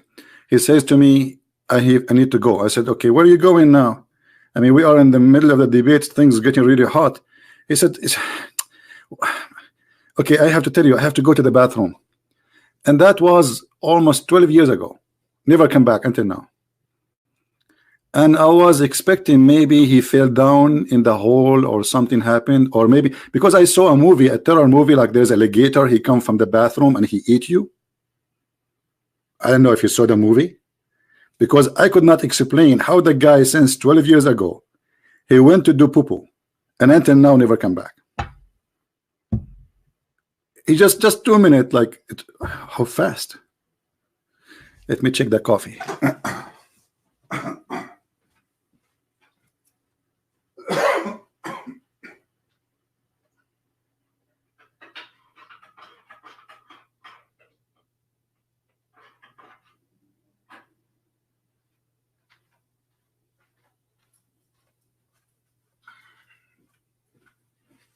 All right, the coffee is still in the processing. Are you there, Mr. Waleed?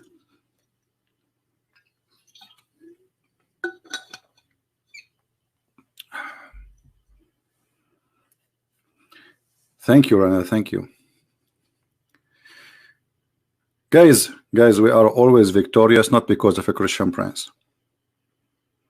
We are victorious because we are in the right side.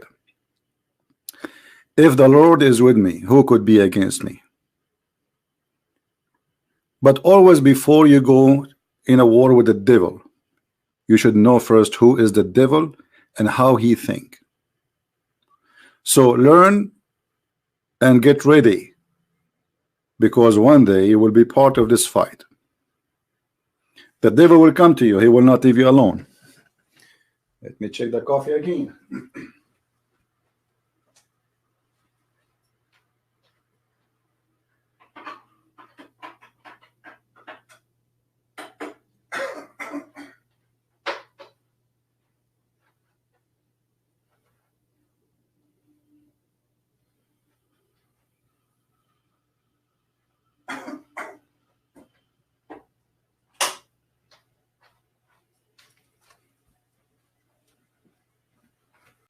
Oh, boy, the smell of the coffee is beautiful. Thank you, God, for the gift. Yeah, you know, I feel sorry for the Muslims. They think they have something to stand on, but the second they start speaking to someone who knows very well, they will find that what they are standing on is the sand. All right. Please, why do convert to Islam change their name from Western ones to Arabic? Because Islam is an Arabic, it's a religion made by the Arab for the Arab. So you notice that somebody who convert to Islam right away, he starts saying Arabic words, he changed his name, he dressed like Arab, he act like Arab, because Islam will strip you from your heritage. There's a hadith where Muhammad, he said, the one who is proud about his heritage, tell him to go and bite the private part of his father. All right. Let me see that coffee. I hear it.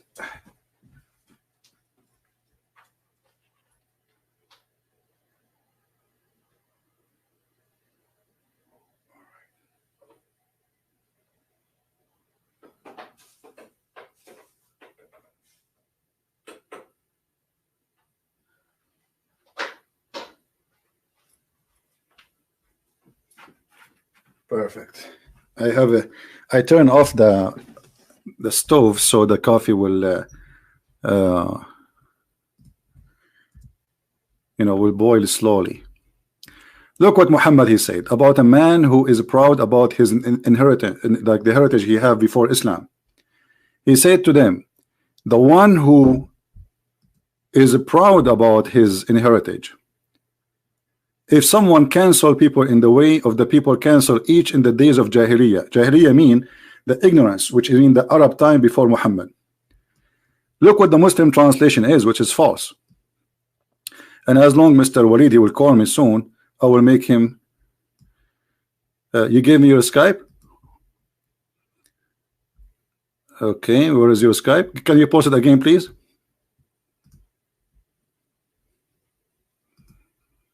Mr. Waleed, can you post it again?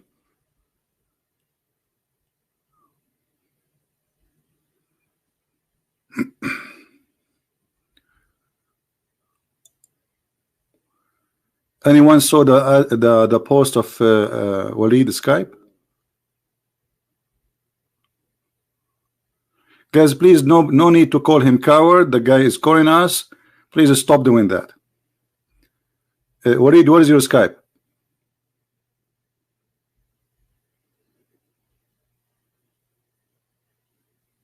I don't see it.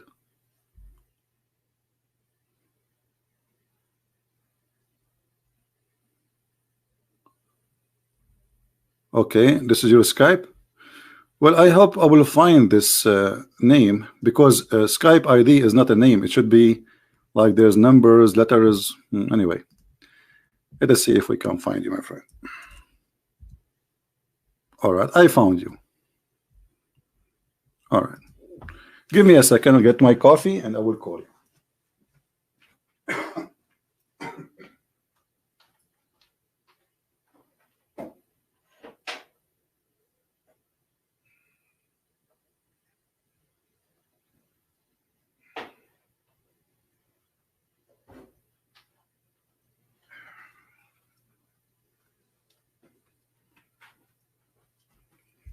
All right, please invite your friends. We are going to call our friend here. His name is Waleed, and supposedly he is speaking to me from Saudi Arabia, as I see in his Skype. That's fantastic.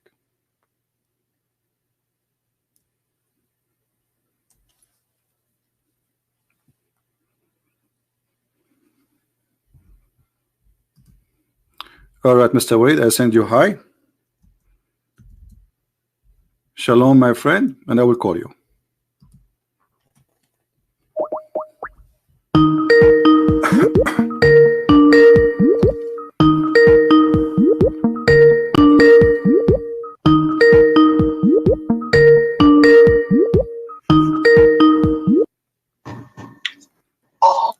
Assalamu alaikum. Wa alaikum assalam. How are you, Christian Prince? Yes, I'm fine, my friend. Go ahead. What do you want to say to us?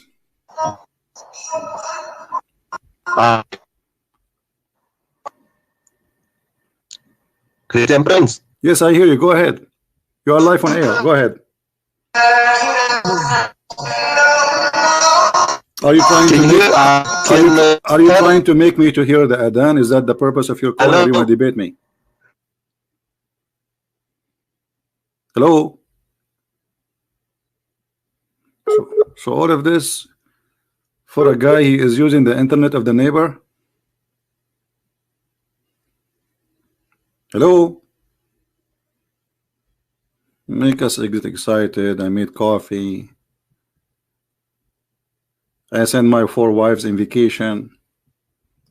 Turn off, turn to be what? The guy, he don't even have an internet. He's in the internet of the neighbors. Are you there, Waleed? He's gone.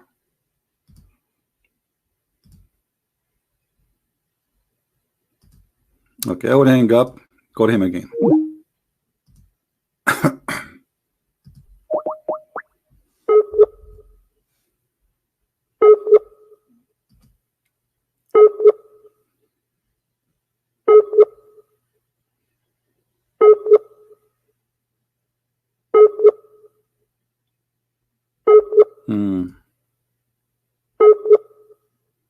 Okay.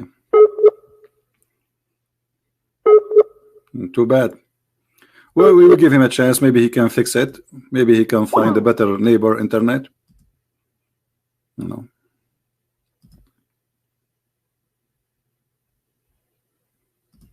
Let us hope so. The internet of the neighbor is very popular in the Middle East because nobody, I mean, they are very decent countries, you know.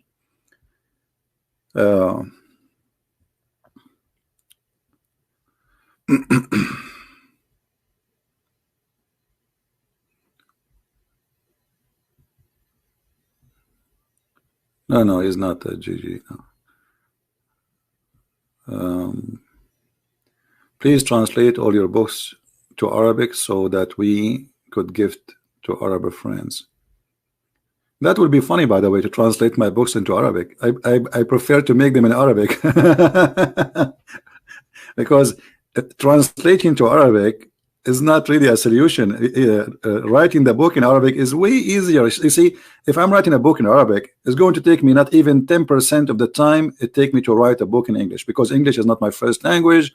The text I'm reading is not in English, so I have to translate my words and the words which is in the books, and that will take a lot of time, grammar, mistakes, etc.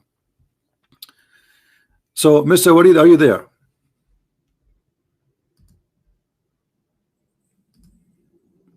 Yeah, Abdul Mati.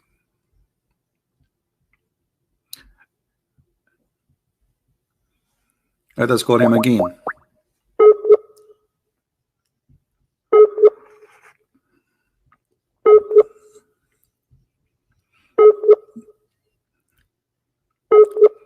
This guy, he think he have knowledge of Islam. You will see. I hope his microphone will work. You will see in 2 minutes that he have no idea what he's talking about.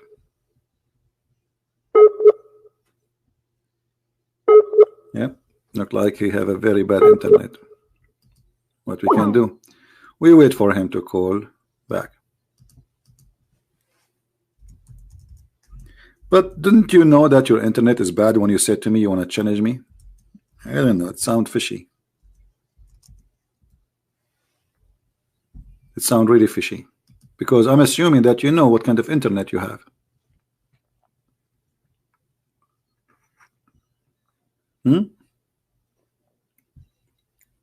Yeah, you have a da'if internet. Da'if. The internet is da'if. Allah is da'if. The Prophet is da'if. The Hadith is da'if. Everything is da'if in this cult. Even when they go with the war with Israel, they are da'if.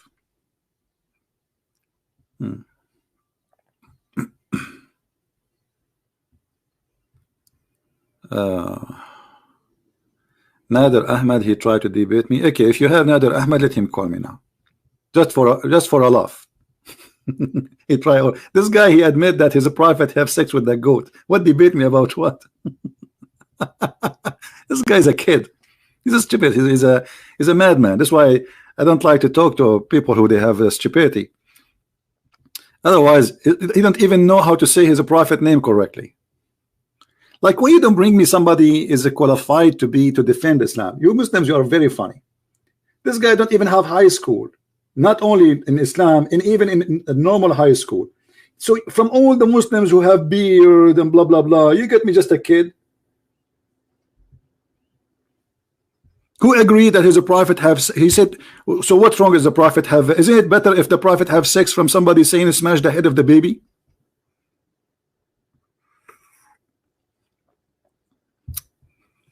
This is the best you have? Okay, bring him. Let him call me so we can laugh. No problem. Any Muslim, he have a microphone and he have a headset and he have internet from the neighbor, he can call me. What do you think? And nobody can track me. Don't worry about my IP address. This is not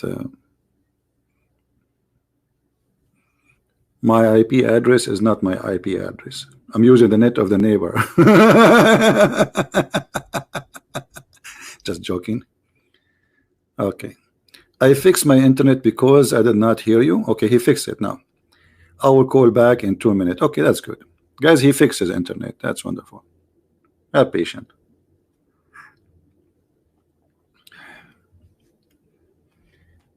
We have the army doing training in our town here. A lot of airplanes coming down, going up, going down. Make me feel excited. Anyone but was in the army before?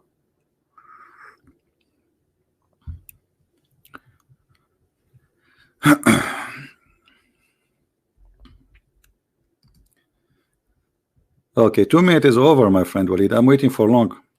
Anyone would like to help Mr. Waleed, you can call us. He was in the army, Tyler. And I did join the army of ants once. And what happened at that time, I was with the army of the ants, and Solomon, he came. And one of the ants, which was, as I remember, she was a sergeant, she said, hide, otherwise Solomon is going to crush you. You don't believe me? Here we go. And the value of the ants, by the way, is you can find it in Google Map. You can find it in Google Map. It's very, I mean, there's a, yeah, it's a true story.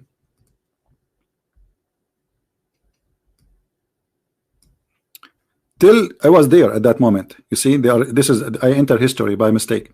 Till when they came to the valley of the ants, one of the ants said, "Oh ants." I like it when ants speak. So look, they say, "Oh ants." They don't say ants. "Oh ants." You know, do you know the song that says, "Oh mommy, mommy blue"? Okay. "Oh ants, enter your dwelling last, Suleiman or Solomon, and his host will crush you." That's amazing. That's so good. But as I know, ants don't talk, my friend. How she said? What do you mean she said? And Suleiman, he was amused with her speech, which means he heard the speech. But ants are deaf. Truth hurt when I call me. He can call me. Any Muslim would like to call, feel free, my friend. I'm here just to talk to you, no problem. You don't need permission. As long as you are a Muslim, just call me. You do not need permission. Doesn't matter who you are. Let's call Mr. Wleed again, see if it's going to work. Look like it's working.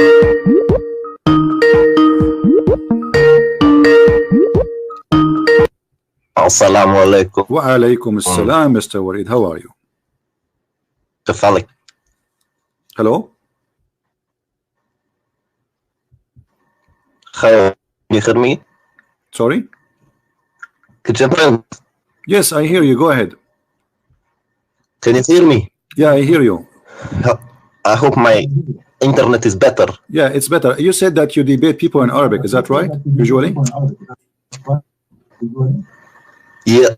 But do you speak Arabic? Classical Arabic. But do you speak Arabic? Classical Arabic. You speak classical Arabic? Hello. Yeah, you speak classical Arabic? Is my friends? I hear you. So do you Are speak? you there? I am here. Do you speak a classical Arabic, my friend? Here we go. Speak classical Arabic. Okay. Look like it's not working.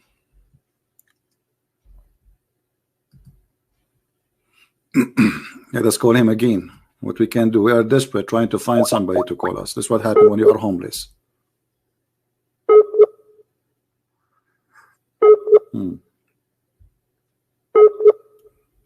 All right. Who is next? Who is a Muslim? He is willing to call us, please.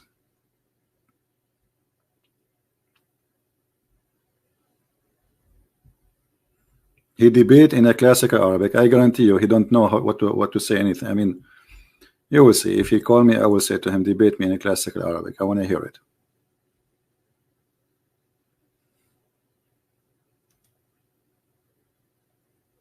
Yeah.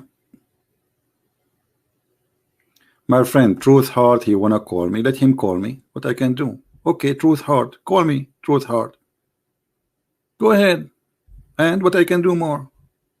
You wanna call me? Call me. Are you there, Mr. Truth Heart? Let me invite you like a long invitation. Maybe you like long. Truth Heart, you are welcome to call me.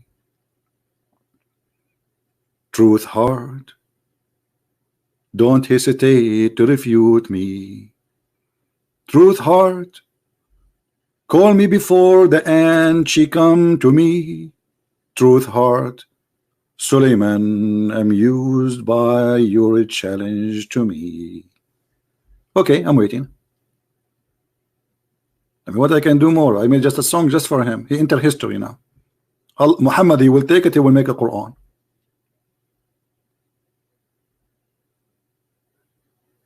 So don't tell me again, truth heart, when I call me. Anyone as a Muslim, call me. Who is a Muslim wanna call me?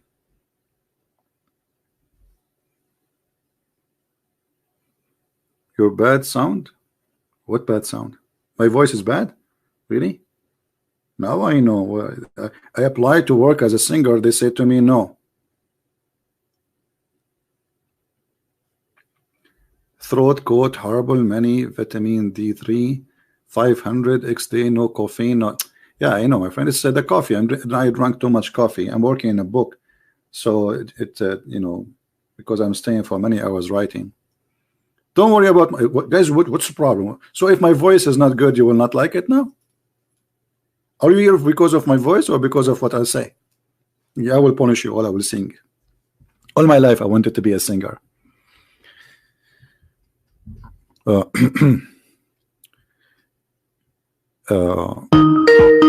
hold on. You see, I'm not lucky. I wanted to sing. Here we go. Hello? Christian Prince. Yes, Mr. Wade. Go ahead, please. Go ahead in the top. كيف حالك؟ My friend, there is nothing in Arabic. It's called kif khalak. Khalak in Arabic means your uncle. So when you say kif khalak, you're asking me, how is your uncle? Oh boy, they lost it. Kif khalak. He's asking me kif khalak. Khalak in Arabic means how is your uncle? He's fine, by the way. Which one? There's like 40 of them.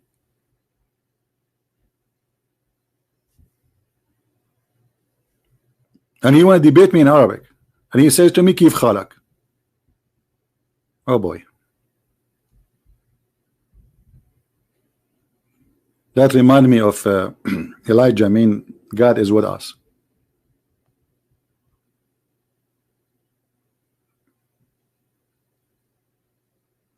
Yeah, 40. Why you are surprised?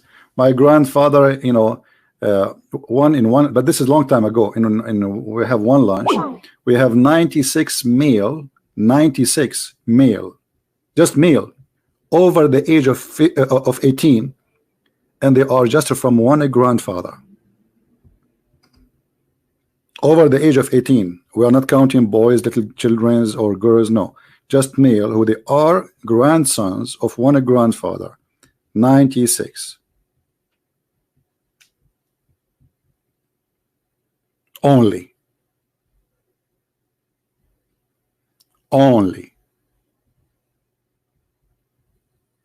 Yeah. So anyway, any Muslim wanna call us? Yeah, we can. By now they pass already. They passed the 200, I guess. But this is all the news. I mean, I was at that time. We count them. You know, I was a kid too. I was like, you know.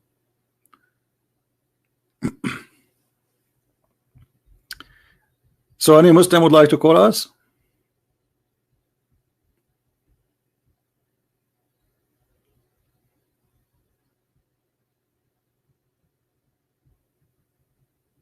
Yeah, this is why when people they invite me to come, I say, can I come with my cousins? They have no idea what they are talking about. So they say, yes, sure. Oh boy.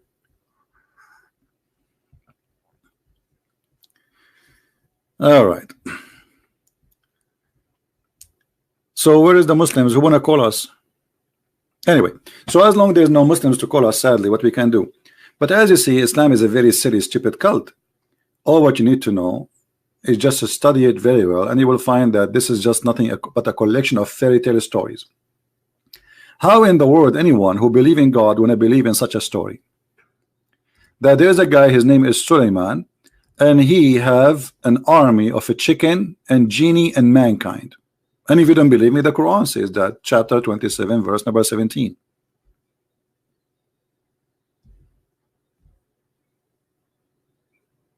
I mean, this is God speaking about his prophet Solomon.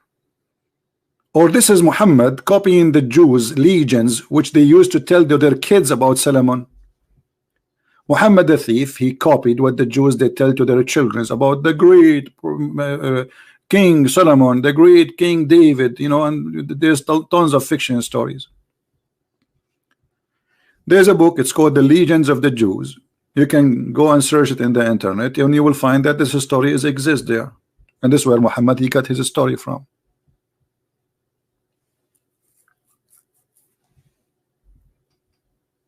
I will give you another example about Muhammad the thief. If you remember Muhammad, he spoke about the punishment of the grave. Look at this, Muhammad saying, and this is Sahih, that the cause of the punishment of the grave is the urine. The urine. What is the urine? Where Muhammad is getting this? He got it from the Jews. The Jews, they are very clean people. And in order to make somebody, especially the kids, to clean themselves, not to, like when they pee, they don't, you know, the pee should not touch their skin. They say to them, you will be punished in the grave if you do that. And the guy, he said, Mom, okay, I will not do that. So Muhammad, he heard the Jews saying that. And Muhammad, he copied it as it is, as usual. And I will show you the proof of that, that Muhammad is nothing but a thief. Let us see. Okay. Where Aisha and the Jewish women, they fight about it. There's a hadith.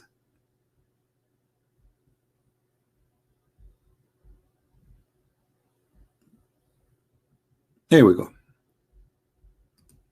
And this is a Sahih hadith too. A Jewish woman entered into me, Aisha's talking, which means to her house, and said, the torment of the grave is because of urine. Because of what? Because of urine. I said, you are lying, Aisha. She is smarter than this, so she don't believe in that.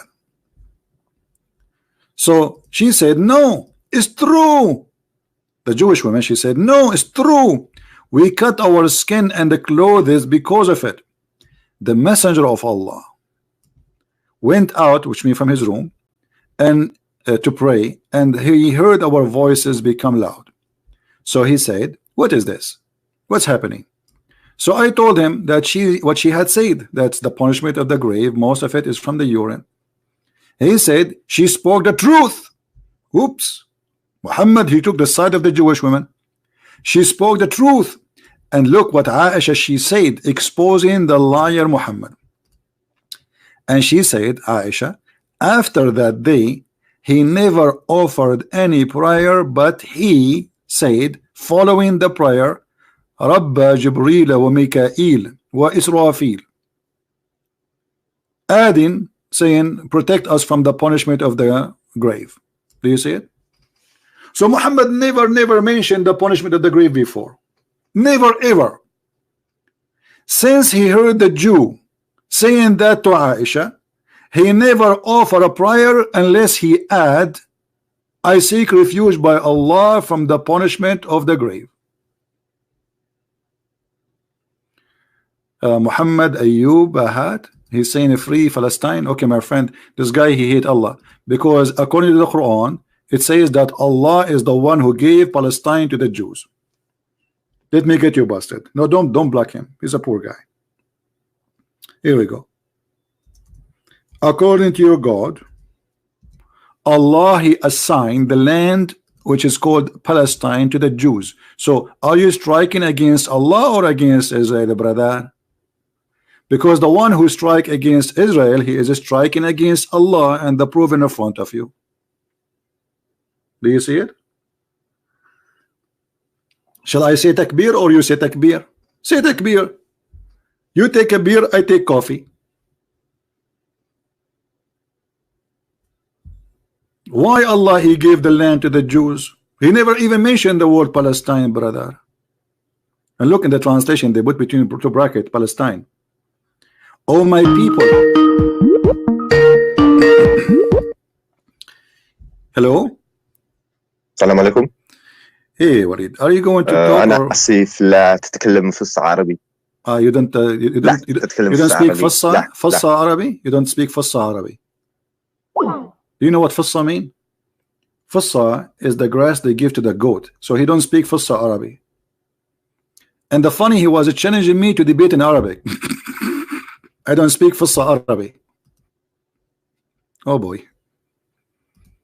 You don't speak Fassa? Do you speak حصة؟ ايش رايك تحكي انت فصة وانا احكي حصة وكل واحد يفصفص على كيفه؟ فصفص لي وانا فصفص لك.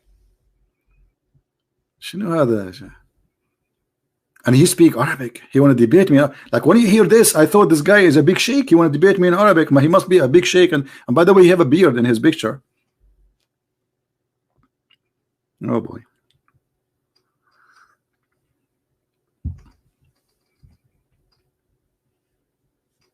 ايه التخلف ده؟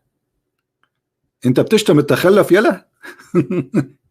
طب حوريك. لو كان ما فيش تخلف حنعمل ايه؟ حنتفرج على ايه؟ حنضحك على ايه؟ يا راجل يا راجل ارحم. Anyway, any Muslim would like to call us?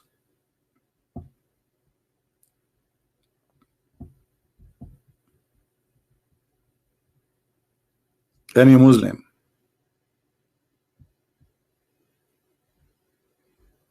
Heavy accent? Heavy accent?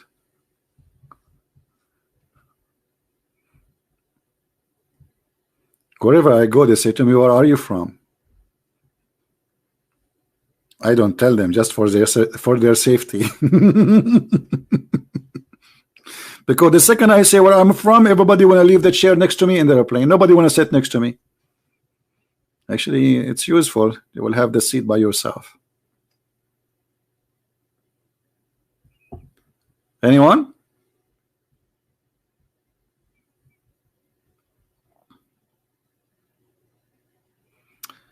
Thank you, Light. I'm just joking with you, my friend. The only teacher we have is the Messiah, our Lord, and no one else. Here we share what we learn, and all wisdom it come from his mouth. Otherwise, we have no wisdom. The man speak foolishness. If we don't have a guideline where we can find wisdom and where we can get our wisdom, we will never get. This is why the Lord, he says, read the books. You see, the Lord, he wants us not to be ignorant. Ignorance is our enemy, is not the Muslims. The enemy of all mankind is ignorance. Muslims, their enemy number one is their ignorance. They think that this is God. They think Allah is God and Muhammad. Read and love. This is God. This is God.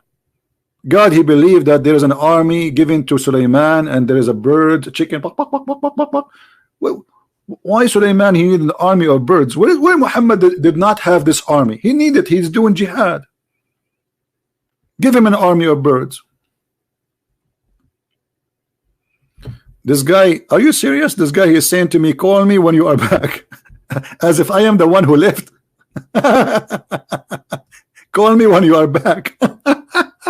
What are you talking about? It is you who hang up. Okay. It says missed call. Oh, okay.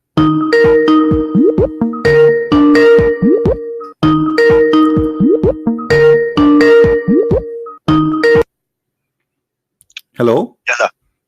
Yalla. Yes, my friend, you keep hanging up. I'm not the one who did not call you. I mean, here we go. Go ahead. What do you want to say to us?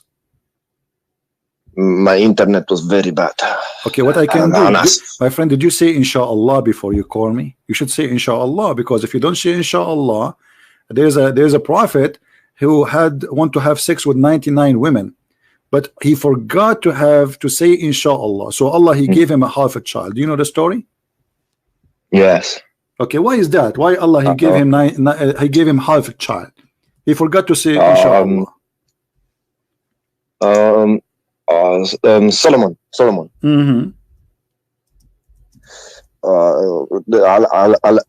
الحديث ضعيف.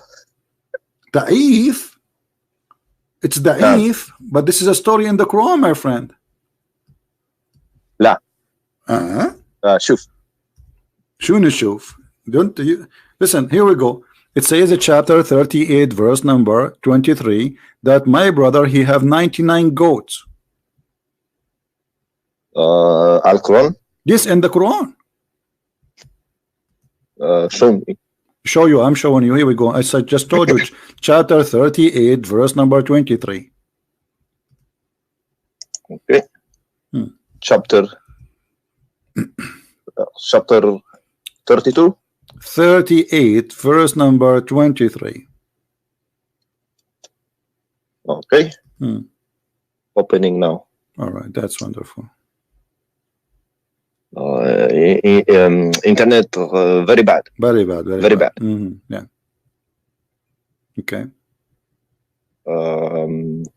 You speak Arabic? No, I speak German. Oh, you said you are Arab. My friend, answer. I just gave you a question. What does have to do? Yes, I'm an Arab. Yes. So how come you don't speak Arabic? Hey, I was, I was in the plane with the kids, and somebody hit me in my head. Like what happened to your prophet? He lost his 4 teeth in the front. So I lost my front teeth and I lost my memory. Now, what about you? Do you speak Arabic? شوية. So what you say to me, you want to debate me in Arabic if you don't speak Arabic? I speak classical Arabic very good. Okay, now what do you say about what we see in front of us, that this prophet, he's saying he is calling his wives as goats, and he want to have sex with all of them so they will have children and he will do jihad? I'm reading verse 38 to 23. Read correct? Verse. Yeah, read verse. Okay.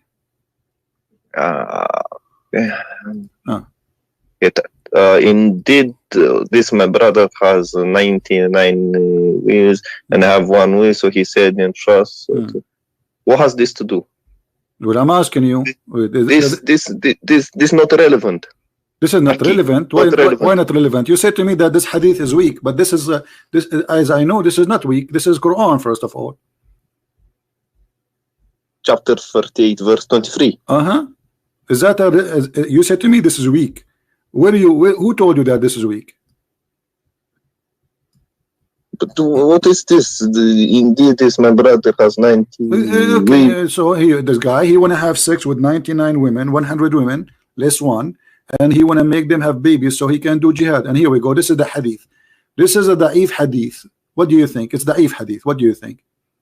It says that the son, Solomon's sons, the prophet David said, tonight I will go around and I will have boom boom with the 100 women of my wives, every one of them whom will deliver a male child, so I will do jihad for the cause of Allah. But he forgot to say, here we go, it says, and on that the angel said to him, say, if Allah will. But Solomon did not say if it is, he did not say it. So Allah, he gave him half a child. Explain to me the story. This is the da'if hadith. Ism Habibi. What Habibi? The word darling, the word there for wives is nahaja. Naja mean goat. Yes, but it doesn't mean wives in Arabic. So you are saying that Solomon, he was having sex with goats? That means it doesn't mean the word for wife is listen. So are you saying that Solomon was having sex with goats, not with wives? Because you say this is not wives, but in Arabic it says naja. Naja mean goats. So are you saying that he was having sex with goats? My friend, it is a language of Arabic that you don't understand. At that time they called their wife a goat. How many goats you have at home? No, wait. It doesn't say that he had sex. Okay. It says he entrusted her. Look. Listen. Okay, this is. Let me show you the hadith, my friend. The hadith said, the hadith, okay, the hadith. Let me show you here the hadith. It said that he said, I'm going to have sexual intercourse with them. Read with me carefully. Do you see my screen? No. Okay, it says the prophet Solomon, the son of the prophet David, said, no problem, I'm reading for you. Listen, I'm reading. So he said, tonight I will go around, i.e. have boom boom, sexual intercourse with 100 women of my wives, every one of whom will deliver a male child. The angel said to him, say inshallah, if Allah will. But Solomon did not say that. He forgot to say it. Then when he had boom boom, sexual intercourse with his wives, none of them deliver any child except one. She gave him a half person. What does that mean? Go ahead. Well, you got to look at the narration. What is the chain of the narration? Okay. And what does that mean? This is da'if hadith. This is da'if. I'm not saying that. No, you said that already. You told me it's da'if. You forgot? You have a short memory, my friend. Hit your head again. You said to me this is da'if.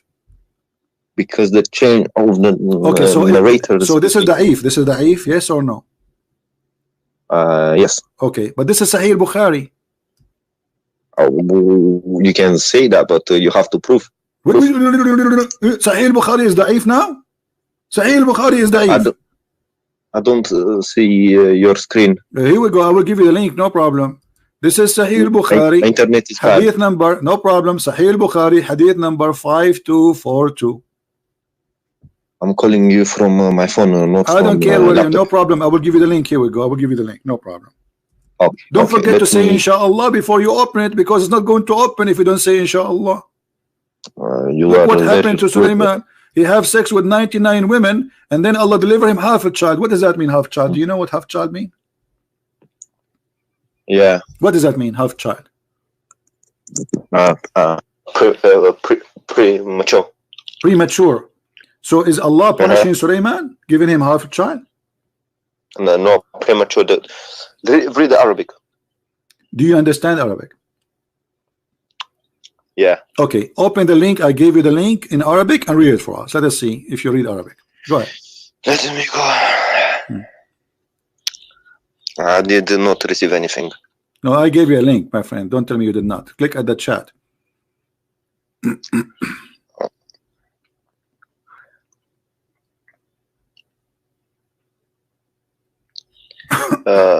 حدثتني What? Say again. What? Say again. What is the first word? حدثني. What is that? Let me read it for you. Okay, I will help you. No problem.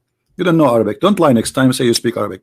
حدثنا محمود حدثنا عبد الرزاق أخبرنا معمر عن ابن طاووس. Do you know Ibn Tawus? Tawus, is your cousin. Yeah, Tawus, exactly. Oh, you know Tawus. Ibn Tawus is your cousin. What Tawus mean? Tell me. You claim to speak Arabic. Well, Tawus is a bird, have many colors in his wings. Are you serious? I'm very serious. Go to the Arabic dictionary. Here we go. I will just search in Google and you will see that the word Tawus will show you the bird. Here we go. Do you see it? Okay, this is Tawus. Let's open your channel. I don't see it. This is the Tawus. Let me try. Are you Give me 1 serious? second. I'm opening your YouTube channel. Okay. 1 second. Uh-huh. You know, internet here very bad. I understand. The internet is very bad. Islam is da'if, Hadith is da'if, Quran is da'if, internet is da'if. Anything the Muslim touch is da'if. Israel is strong. Okay. Okay, I see. Now I see. I see bird. This is the bird. This is Tawus. You said to me, are you serious? Here you go. My friend, copy the word, put it in dictionary. Let's everybody see what the word means. Okay, here we go. So I will copy the word. I will put it for you in dictionary. All right. In front of my eyes. In front of your eyes, no problem. Here we go. Just wait. Hold on. Let me open the dictionary site. All right. Internet very bad here. The internet is very bad, for sure, very bad. Very hot, you know, outside. Okay, here we go. This is the dictionary, and I will put the word taus. It's a name of a bird. Here we go. Do you see it? Yeah. So. Yeah. What it means? Yes, but you know, Arabic it can mean many different things. It can mean many different things. You know, my friend, I want to learn. Okay, what is the other meaning for the word taus? I'm listening. We use the taus for, you know, for many different birds. Okay, give me what other meaning for taus? We showed you that taus is a name of a bird. Now, what is that? It can also mean hills. Hills? You know hills? Hills mean taus? No. Hills for women. You know, women when they were hills. Really? Man. Yes. My friend, aren't you the one who says to me, show me dictionary? Yes, taus mean. Okay, well, this is the dictionary. The dictionary says this is what it means. Read carefully. This is what dictionary is saying, and not me. Internet is very bad. Okay, my friend, let's go to the topic. So Sulaiman, obviously you do not know what are you talking about. So Sulaiman, he wanted to have sex with 99 women who the Quran described them as goats, and then he forgot to say the word inshallah, and then Allah he gave him a half a child. Why this is happening to Sulaiman? Well, because he forgot to say inshallah. Well, Christian men, all men, the Hindus, the Buddhas, they don't say Allah at all when they have sex, and they don't say Allah at all unless they want to laugh at something comedy. So how come they have a full child, but the one who is a prophet of Allah, he forgot to say inshallah, Allah gave him a half a child? Because he was ignorant. You know? He was ignorant. So are you saying because you are ignorant, Allah will punish your son, he will make him half son? What is the fault of this little baby? You did nothing wrong. Allah is punishing Sulaiman or punishing the baby now? You know, because you have to obey him. If you don't obey him, you know, there's so obey him what? So if I don't obey Allah, Allah will make you have a half son? Not half. The word there is premature. What premature? Yes? Where it says here in Arabic, it says nusfu insan. It doesn't say premature. Nusf, not the word nusf in Arabic mean half. Yeah, premature, but it says nusf. It doesn't say premature. It says nusf, half a human. This is what nusf mean. Nusf mean half. Now, let us say it's a premature, as you said. Okay, I don't say inshallah at all. I am against the will of Allah, and there's millions and hundreds of millions of people like me, but they have, you know, I'm not married, so I cannot speak about myself, but they have kids, and their kids is not half a child, as the story tells. Actually, your prophet father himself, he was not a Muslim, correct? Yeah. Okay, so how Muhammad is not a half a human being? The father of Muhammad, he was not a Muslim, he did not say inshallah. So Muhammad was a half man and half donkey, or one full human? I want to ask you something. Ask me something, but why you don't answer about this before you ask me something? You can ask me a lot of something. I will answer you. One second. You said in many of your videos that we don't change the topic. Answer me about this something, and then you can ask me about the other something. No. We go back to. No problem. You can go back later. Why want to go back if you can tell me right now? Tell me. Muhammad's father, he did not say inshallah before he have sex with his mother. So why Muhammad is not half a human? Huh? How do you know? Because Muhammad, he says his father will go to hell. He is not a believer. Where? Where? Is this? I saw it in the magazine. Is this your claim or my claim? Yeah. What do you think? Why would my claim? Well, your claim is your claim. It doesn't mean that is the truth. Okay, but what if I approve it? You cannot. I cannot. Are you sure? Well, let's see. No, I'm saying, what if I claim it? What will happen? You have to show it to me from if you show to me from Sahih source, you shut me up. If you show me from Sahih source, if you show me from Da'if or Hassan, you know, not acceptable. Okay, here we go. The hadith in front of us. What you will say? You send it to me on Skype. I don't see your channel. Give me 2 seconds. I'll open your channel. But the problem is Da'if. But the problem is Da'if. What we will do now is Da'if.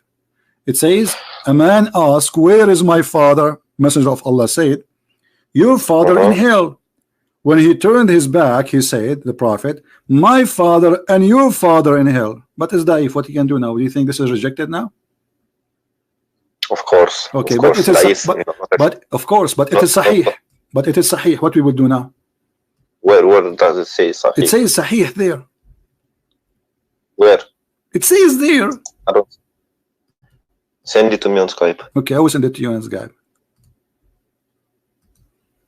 Can we go back to other topic? Yeah, we are in the topic. So you said to me, the Prophet. This is the topic. I mean, either you agree, that the story you are giving me is a stupid, or you agree that this Muhammad is a liar. Al-Albani. Is it Sahih or not? It's Al-Albani. What Al-Albani? This is, first of all, this is Sunan Abi Dawood. The whole book is authentic. It is authentic book. The books of Sahih are 6, and this is your Muslim website, and the grade of it, it is Sahih. Who said it's Sahih? I said that because I learned that from universities. Do you have an Islamic degree? No. I do. So the books of Sahih are 6, and one of them is Sunan Abi Dawood. I know. Okay. No, you do not know. Don't tell me you know nothing. Now answer. So your Prophet father, he's in hell because he's not a believer. So he did not say inshallah. Now we go back to 0. So why Sulaiman? Because he did not say inshallah. Allah, he gave him half a child. What happened? Wait. It says a man to what is my father messenger. But this is not the prophet talking. No, the prophet talking. But the man asked. Yeah, the man, he asked the prophet, and the man, he's gone. So Muhammad, he says to him, because he got upset. Oh my God, listen. He says, just read English, okay? Read. A man asked, a man, yes, where is my father, messenger of Allah? So a man asked the messenger, and the messenger said, your father is in hell. So he's not talking about his father, he's talking about the father of the man. But he said, you understand now? My father and your father.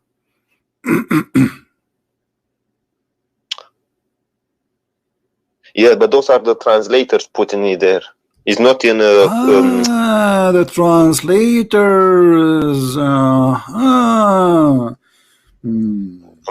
You are playing games. Okay, I'm playing games. Okay, let us see. What about this hadith? Let me try open YouTube. 1 second. Can you still hear me? Yeah, I hear you. What about this hadith here? Good. I'm opening YouTube right now. Okay. Because I don't trust you. Or no, don't trust me. I don't trust myself, my brother. I ate too much falafel. Falafel, yeah. Hummus. Yeah. Now answer. Does it say that your prophet is the one who says, verily, my father and your father in hellfire? Yes. Yes. So why you are lying to me? I was wrong, okay? You was wrong. Okay. Okay. All right. Now, so we go back to 0. So you're a prophet, his father did not say inshallah, obviously, before he do boom boom. So now, why Sulaiman, his children became half a children when Sulaiman is a believer and he want to even do jihad, he want to have kids so he can kill Christians and Jews. So why Allah is giving him half a child just because he forgot to say inshallah? But your prophet father, he did not say inshallah at all, yet he gave him half Muhammad. Let me ask you a question, okay? I answered the question. Now you answer me nothing. Until now I'm waiting for the first question. Why? This is the question. Why Allah did that to Sulaiman, did not do that to Muhammad? Let me ask you a question, okay? Okay. So you want to? So just say it. I have no answer. Just say it. Say it, and I will let you ask me the question. No. I have. Then answer me. Then don't change topic. If you say I don't have an answer, I give up. Okay, no problem. Otherwise, answer and you can ask me the question. I will explain to you. No, answer the question. Don't explain. I don't want explanation. I want an answer. So why this is happening to Sulaiman? He forgot to say inshallah, but there's millions of people don't say inshallah at all, including the father of Muhammad, and nothing happened to them. Go ahead. I don't know. To be honest, I think. Thank you. Finally, he said I don't know. Now hit me with the question you have. So he do not know, guys. The guy who claimed he know nothing. Okay, thank you for being honest at least. So now, what is your question? I said I don't know who put the story there. What do you mean who put the story there? Are you telling me are you going to say to me I wasn't there? Are you saying to me you wasn't there? Well, your prophet is the one who said the story, and this is authentic. The story looks fabricated. But I showed you Quran. Okay, explain to me the Quran. It says, okay, explain to me the Quran, chapter 38, verse number 23. It says that this is my brother, he have 99 goats. Explain to me this verse. Who is the one is talking and who are the goats? Here we go. This is Quran. Let me ask you something. No, don't ask me for something, because I said to you, in order to ask me something, you have to admit that you are an ignorant, you have no answer. You see, you play the game that the hadith is weak, and it's not. We showed you it is sahih. Now we are showing you Quran. So chapter 38, verse number 23, it says, my brother, he have 99 wives. I explained to you already. They are goats. Huh? I explained already what the word for goat there. Okay, but what this story is about? Who is talking and what 99? What he's talking about? What is about? Explain to me what is behind the story. I told you the word for wife is in Arabic we say zawaj. It is not there. Do you see the word zawaj there? I don't see the word zawaj. And what is the answer? I'm asking you for the answer now. What is behind this story here? Do you see the word zawaj there? What zawaj? No, it's not there. No. So okay. So you tell me, I'm asking you. You don't tell me so. You tell me what is the meaning. Tell me the story. Go ahead. I don't know the story, to be honest. So so admit that you do not know. Just say it. I don't know. Okay, you do not know. Now, so guys, finally he admit that he's ignorant. Now give me your question. Go ahead. So you, in many of your videos, you say the word Allah means moon god. Okay? Yes. Okay. You say the word al means in English the. Correct? In Arabic, not in English. Oh yes, in Arabic. Okay. Yeah. It means the. No. Okay. It have two meanings. No, the word al. It has two meanings, which is. I know. Don't teach me Arabic. I know Arabic better. No, you don't speak Arabic. Okay, speak to me Arabic. Go ahead. You speak classic Arabic. I speak any Arabic you wish in the world. Go ahead. Speak to me in Arabic. You don't speak. Speak to me classical. Speak to me in Arabic. It's just speak to me Arabic. Go ahead. Prove to me your point in Arabic. Go ahead. Go ahead. Okay, you don't know Arabic. Okay, so the word al. No. Speak to me in Arabic. Give me the answer in Arabic. Just to show everybody that you are a liar. You don't speak Arabic. Go ahead. Give me the answer in Arabic first, and then say it in English. Go ahead. Don't embarrass yourself in front of me, okay? Give me the answer in Arabic. Don't embarrass yourself, my friend. Give me the answer in Arabic. You know, in Arabic, okay? Let me explain. No, give me the. You said you speak Arabic. I said don't embarrass yourself in Arabic. Let's see who's going to be embarrassed. Give me the answer in Arabic. Go ahead. You don't speak classical Arabic. Give me the answer in Arabic. You don't speak classical Arabic. My friend, people will see in a second. Okay, go ahead. Let's see who speak, who don't speak. Go ahead. Speak to me in the classical Arabic. Go ahead. Give me the answer in the classical Arabic. You start. You claim you speak classical Arabic. You speak to me. I'm waiting. What do you mean speak? Okay. هذا المتحدث معي حمار ابن حمار وفي رأسه رسن. Here we go. I spoke to you in Arabic, and now I want you to prove me wrong. What is this? What is this, my friend? Is this classical Arabic? Yes. Translate what I said. Can you translate what I said? Oh my God. This classical Arabic.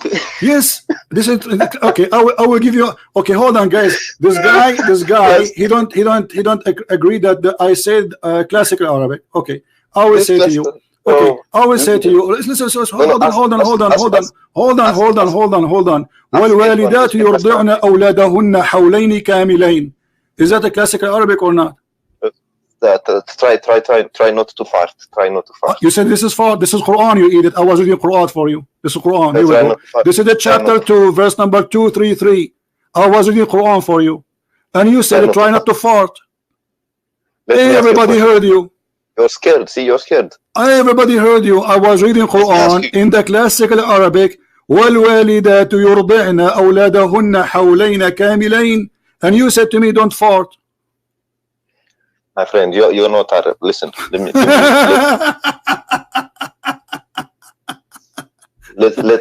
me ask you my question. Okay, don't be scared.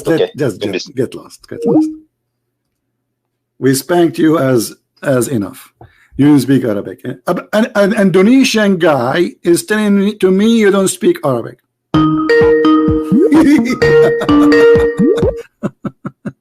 Why you hang up to my face? Because you are stupid. Okay, are you going to speak to me in Arabic or not? I challenge you to speak to me in Arabic. Why you hang up to my face? Speak in Arabic, otherwise don't waste my time. I want to speak to you in Arabic only, classical language. Go ahead. I don't hear you for some reason. Listen. What? Why you hang up? What? Don't go. Don't go. Speak to me. Give me the answer in Arabic, please. Can you stop being scared? Give me the answer in Arabic. You claim that you speak Arabic. You are a liar. You don't speak Arabic, and you accuse me that I am reading Quran and you call it fart. Shame on you. You called the Quran fart. How dare you?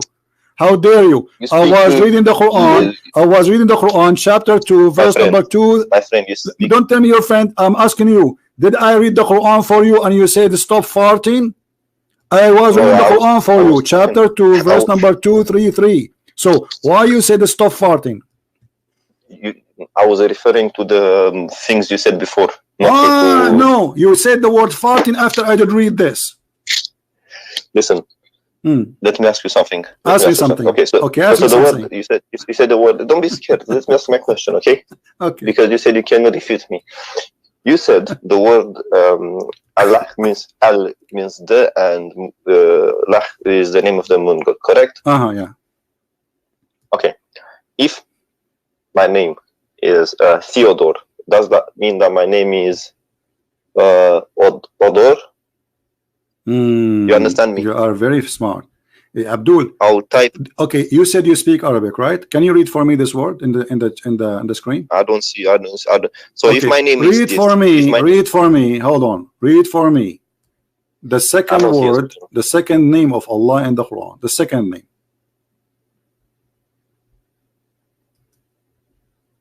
The second time the word Allah mentioned in the Quran. Verse number 2 in chapter number 1. And verse number 1, chapter number 1. What the difference between them? What the difference between them? The alif. Okay, why the alif is missing? Oh my God! You want? Okay, let me teach you Arabic. Okay. Okay, teach me Arabic. In Arabic language for grammar, the word al means the. Okay, it is. Okay. So guys, the word al means that. So thank you very much. So the word that, let us type it there, so you don't change your mind later. So if we say here, so the first word Allah, when you say in the name of Allah, you are saying the lah. The lah. Thank you. Listen, look. You just to prove my point. So Allah, your God name is not Allah. Your God name is lah. Yo, see, look in the chat. Look in the chat, everybody. Look. My friend, if my name is I want an answer. No, this is the name of God. What Theodore? What Theodore? Are you stupid or what? This is Arabic. And now I want you to answer. You just admitted that the first two letters in the name of your God. You just admitted. Everybody heard you. That the first two letters in the name of your God, according to you, is the. You said that, not me. The lah.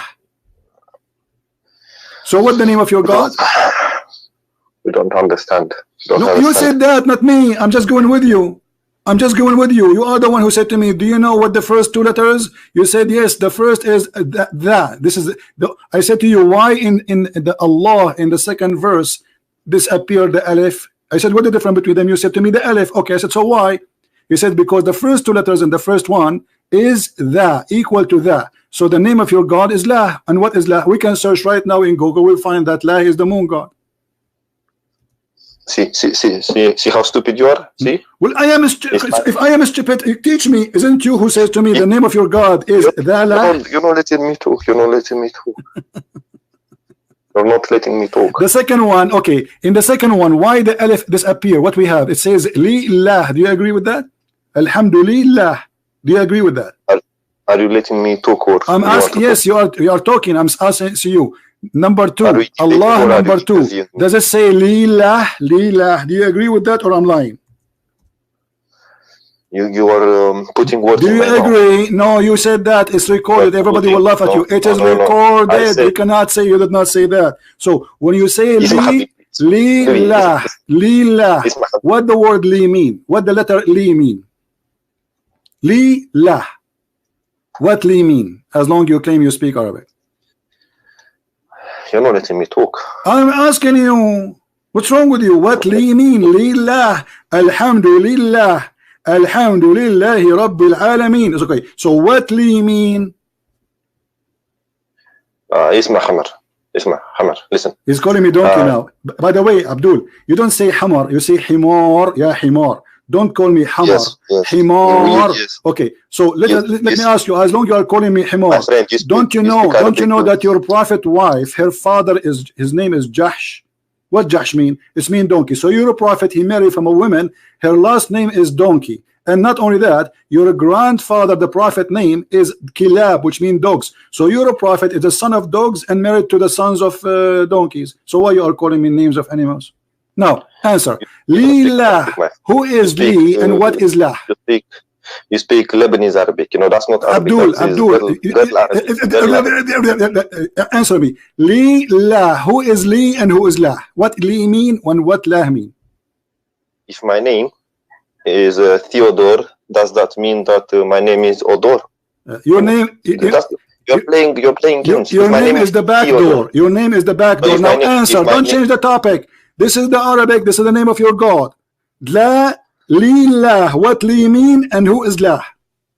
Okay, let's go to the Bible. In the first verse of the Genesis, it says, listen, see, you're gonna hang up on me now. You're gonna hang up on me. Yes, now. I will hang up on you because you are a coward. You are running away. I'm asking you why you don't want to answer. You are the one who chose the question. You are the one who chose the topic. You said to me, I want to ask you something. I want to ask you something. I want to ask you something.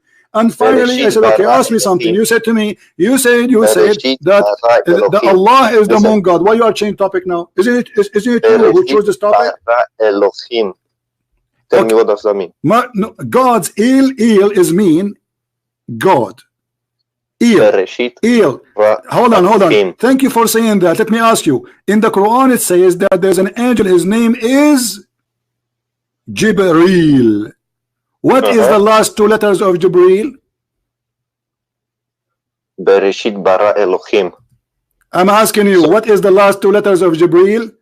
Jibreel. Is the word mean God. Your false prophet, he stole the word. You do not know that Jibreel is not a name. It's a sentence. Now, if I ask you what the word Jibreel mean, what you will say? In the Hebrew. I'm asking you what Jibreel mean. Hebrew. My friend, I'm explaining. Let me explain. In the Hebrew Bible, it says Gabriel, not Jibril. No problem. This is in English. Okay, I'm asking you in the Arabic. In your Quran, what Jibril mean? Jibril, we don't know the name. You know what Jibril what means. Do you know? So are you saying to me, you Muslims, you stole the name from the Jews, but you do not know what this means? It's the Arabic way of the name Gabriel. I'm asking you, so no problem. The Arabic way. So what is the Jibril mean? We don't know. Because you are following an ignorant, stupid prophet. Because how in the world? Okay, what Ishmael mean? Ishmael. The one who struggled with God. Ishmael mean the one who struggled with God. Okay, wait, who taught you that? That's what I've read. I'm asking you who taught you that. Where you read that? Where? Wait. You talking about Ishmael or Ishmael? Yes, Ishmael. What Ishmael mean? God will hear. Okay. So where is the word God in the word Ishmael? That's the transliteration in Hebrew. Abdul, where is the word God in the word Ishmael? Where is the word God in the word Ishmael? In Arabic. I am asking you in Arabic, I don't care. Where is the word God? Where is the word God in Arabic in the word Jibril? No problem. Jibril in Arabic. Here we go. Okay, where is the word God? Where we can find the word God? I'll answer. Can I answer? Yes, sure. Okay, you are trying to mix Hebrew with Arabic. I am not. You said to me Jibril is an Arabic word, so I'm asking you, Abdul, stop being a kid. I want you to be a man for one time in your life. You said Jibril in Arabic, so I'm saying to you, Jibril in Arabic, where is the word God? You are the one who says that there is the word God there. Which part of the word Jibril or Ishmael is the word God? Are you finished? Waiting for the answer. It's okay in Hebrew. Don't tell me in Hebrew. I'm asking you, where is the word God in the Arabic Jibril? What is the word God in the you said to me Jibril name include the word God. I didn't say Jibril, I said Gabriel, not Jibril. Gabriel. Okay, in Arabic, Jibril. When we say Jibril in Arabic, the Quran, when we say the word Jibril, where is the word God? What the word Jibril mean? If you're not letting me talk, I cannot talk. Listen. In Hebrew, okay, it means I don't want in Hebrew. Stop playing a game. You are dumb like your prophet. I'm asking you, what is the name Jibril mean in Arabic? You do not know. Okay, relax. You told me about Ishmael. Okay, hold on. Ishmael, forget about Jibril. Relax. No. I'm laughing. We are laughing at the stupidity. You're gonna have heart attack. No, the one who have heart attack is your prophet, and he died from poison. He's already dead. I'm alive. And here we go. You cannot answer me. All of you, 1.4 billion Muslims, none of you knows what Jibril mean. This is because your prophet is a thief. It means God will hear. It mean what? God will hear. God will hear. Guys, God will hear. Jibril. This is the meaning of Jibril. This is the meaning of Jibril. This is the meaning of Jibril. This is the meaning of Jibril. God will hear. Where do you get this from? Look, in Hebrew, the word Ishmael, Shama means to hear. Get lost, stupid. It means God. Get lost, stupid, idiot, donkey. I give you time more than you deserve.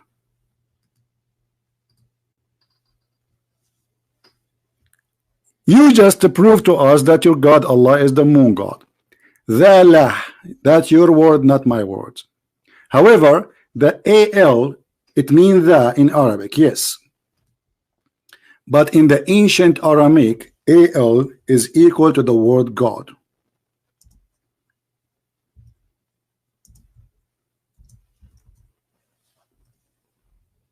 So each time you say the, lillah, li here is 2. This li here is equal to 2, the letter 2. So we type here the word 2. This is what the word mean. L is equal to 2. 2 lah. Let us make it in different colors so people can recognize better. So this letter la, sorry, L is equal to, what is the name after that? It is lah. That is the name of your God. Lah. In here, the is equal to al, which is the word God. And this is in the ancient Hebrew and the ancient Aramaic. So even in Hebrew, the word al was God, and then it became el. So Israel, it was Israel. Ishmael, it was Ishmael. Gabriel was Gabriel. In the New Hebrew, the letter al, which is equal to God, it's not a name, it's just a word meaning God, is transformed into el. So we say Jesus is Emmanuel. He is God with us. And this is what happened when you have a thief who copy names, but he do not know what those names mean. The same we find with the fool Muhammad. If we go to chapter 36 in the Quran, we find that Muhammad is quoting his God as seen. Yasin. What Yasin? Who is Yasin? Look at the name of the verse. You can change to any translation. You will find that the Muslims, they have no idea what this is mean. What Yasin? Yasin. Ya is a word equal to God. It's not a name of God. It's a word equal to God. Generic word for God. But this is in the Aramaic language. Sin is the moon god. And this is why the Muslim, they could not translate it, because nobody knows what is that. You go to the interpretation, everyone he is guessing. Some they say this is Aramaic and we do not know what Allah mean by that. But Yasin or Yasin is a word mean God, seen, God, which is the God of the moon. And those who they are Christians who used to worship sin when they were pagan, they use the word sin today when they translate something as equal to sin. So they say this is sin, this is pagan, this is sin, this is sin. So your God, one of his name is sin. Do you see it?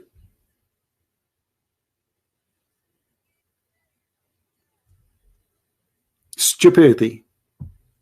Muhammad, he collect names, he put them in the Quran. And more proof of the collection of names. As an example, the Quran says that the father of Abraham is Azar.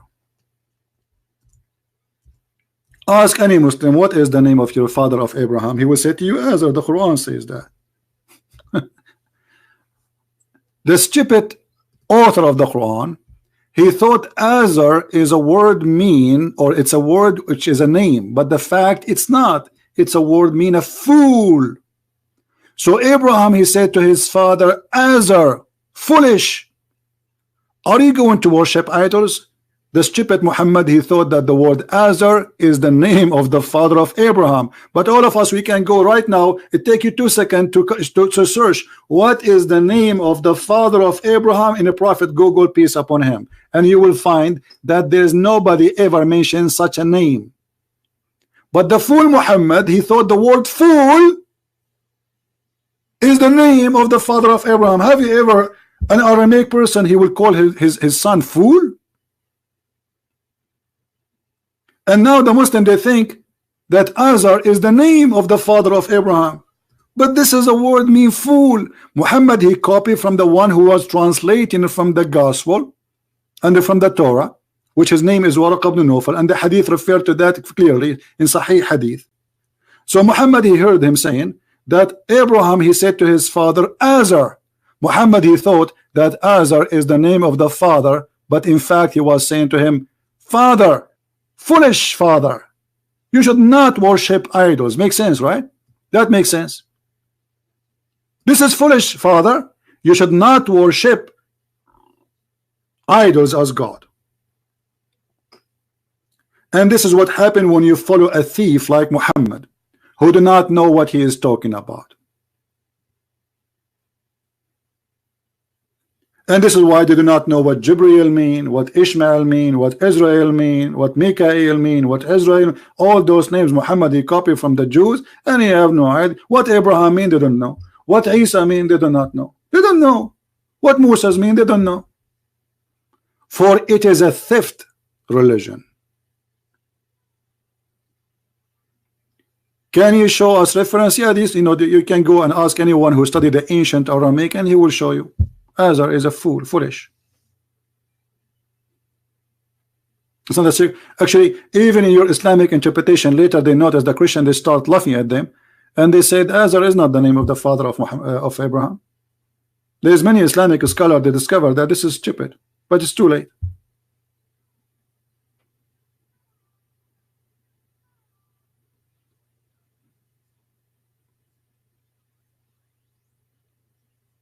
Any Muslim? Did we have a good time, guys?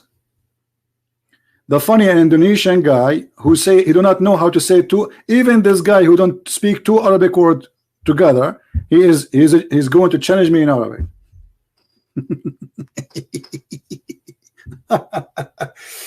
By the way, I want to tell you something. I just ordered a lot of glue from Amazon.com. Because each time I go online, the Muslim, they destroy me. and I spent the day after that trying to glue myself together. So don't forget, thank you for your donation, because we are using it for a glue. If you wonder where the donation is going, it's for a glue, brother. Do you see what happened? I wish I can show you my face now. I have a lot of dark spots in my face right now from the beating of this guy. This guy was beating me all over.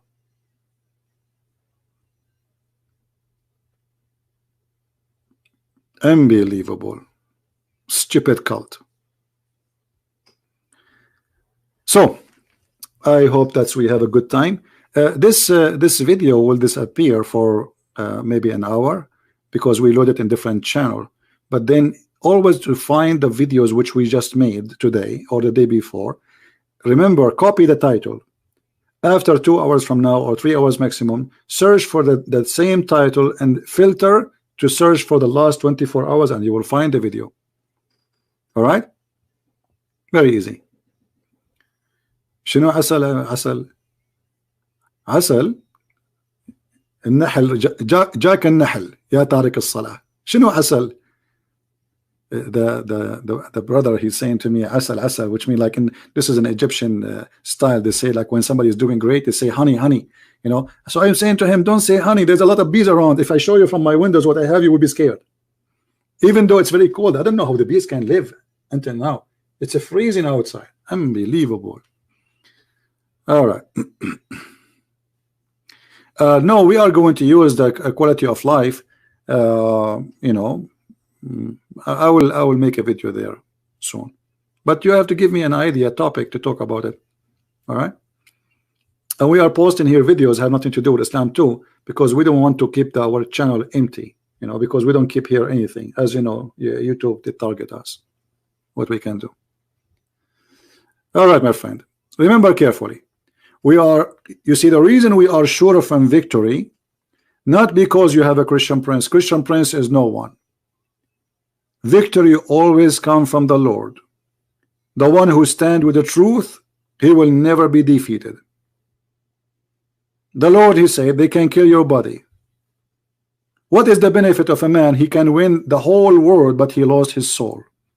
So the winning we do, we win souls. It's not about a body. It's not about a land. It's not about money. It's not about a government. We don't care for those things, because everything will be demolished and everything will go. The Lord, he says, everything will perish except my words will not. So the word of the Lord is going to defeat every cult exists in this earth, not only the cult of Muhammad the thief. And a Christian prince is nothing but just a person transferring knowledge which you don't have, because let us say God, he helped me to speak Arabic. God, he gave me the gift to know, to recognize, to be able to connect the dots together. And God, he gave me a gift which is called the brain. Thank you, Lord, for what I have. So everything I have is a gift from my Lord, nothing of my own. And by him we are victorious. And this is why when we go live on air, we say we challenge anyone to call us. We don't know who's going to call, and we don't care who will call, because it doesn't matter who call, he is going to be in trouble, and he will face an extreme humiliation of ignorance and stupidity. Not only because he is a fool, but because he is following a fool.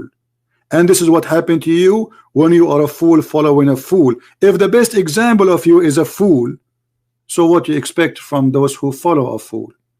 When the Quran says the sun set in the murky water, and then we show them Muhammad saying that, explaining that, not only the Quran saying that, how you follow a fool, how you can do so. It is stupid. This is logic. We talk about Allah, he's talking about Theodore. What Theodore have to do with my we are talking about ancient language. What Theodore have to do with our topic? This is stupid. So we are showing what those letters who they are in the beginning, they are not part of the name. This is why in the first verses in the Quran, one it says Allah, the second verse says Lillah, because simply it's not a name. The first two letters is not part of the name. That's why you can take them off. When I say the Christ, that is not part of the name, but I cannot take any letters out of the Christ as a Christ. But that I can say Christ said to me, but I can say the Christ. But Christ do not need that, because he is the only one. There's no other Christ. And this is why even in Arabic it says Al-Masih. Al-Masih. Al is added before names which is not to be in competition with any. وَقَوْلَهُمْ إِنَّا قَتَلْنَا الْمَسِيحِ. Why he is Al-Masih? Because there's only one Messiah, and divine to be the only one. There's many Muhammad, there's many Isa, but there's only one Christ. And this is why Muslims are not allowed to give a name to any child of their own as Al-Masih. If somebody claim to be or call himself Al-Masih, the Muslims will kill him immediately. But you can call yourself Muhammad, because the Messiah is the Lord and nobody earned his name. Even in your stupid cult. The name of the Messiah, my friend, in Arabic, in English, in Hebrew, it doesn't matter. The second you say it, a human being, his body is in tremble. He is like an electric shot. And this is how the Muslims even feel when they say the word Al-Masih. It's a very powerful name.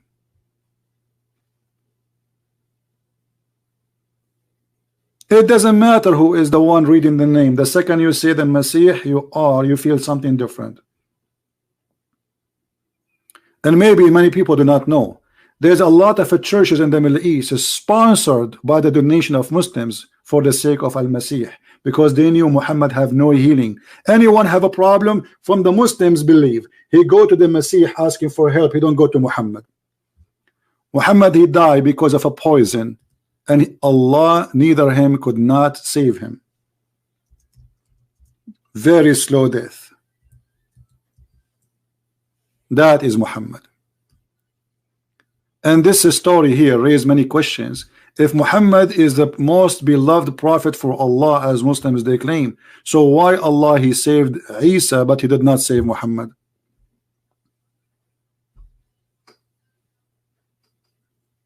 The truth is ugly, my friend, and the Muslims cannot handle the truth, right? That is the truth. Anyway, I want to say thank you all for being here. Remember, this video will disappear from my channel for 2-3 hours.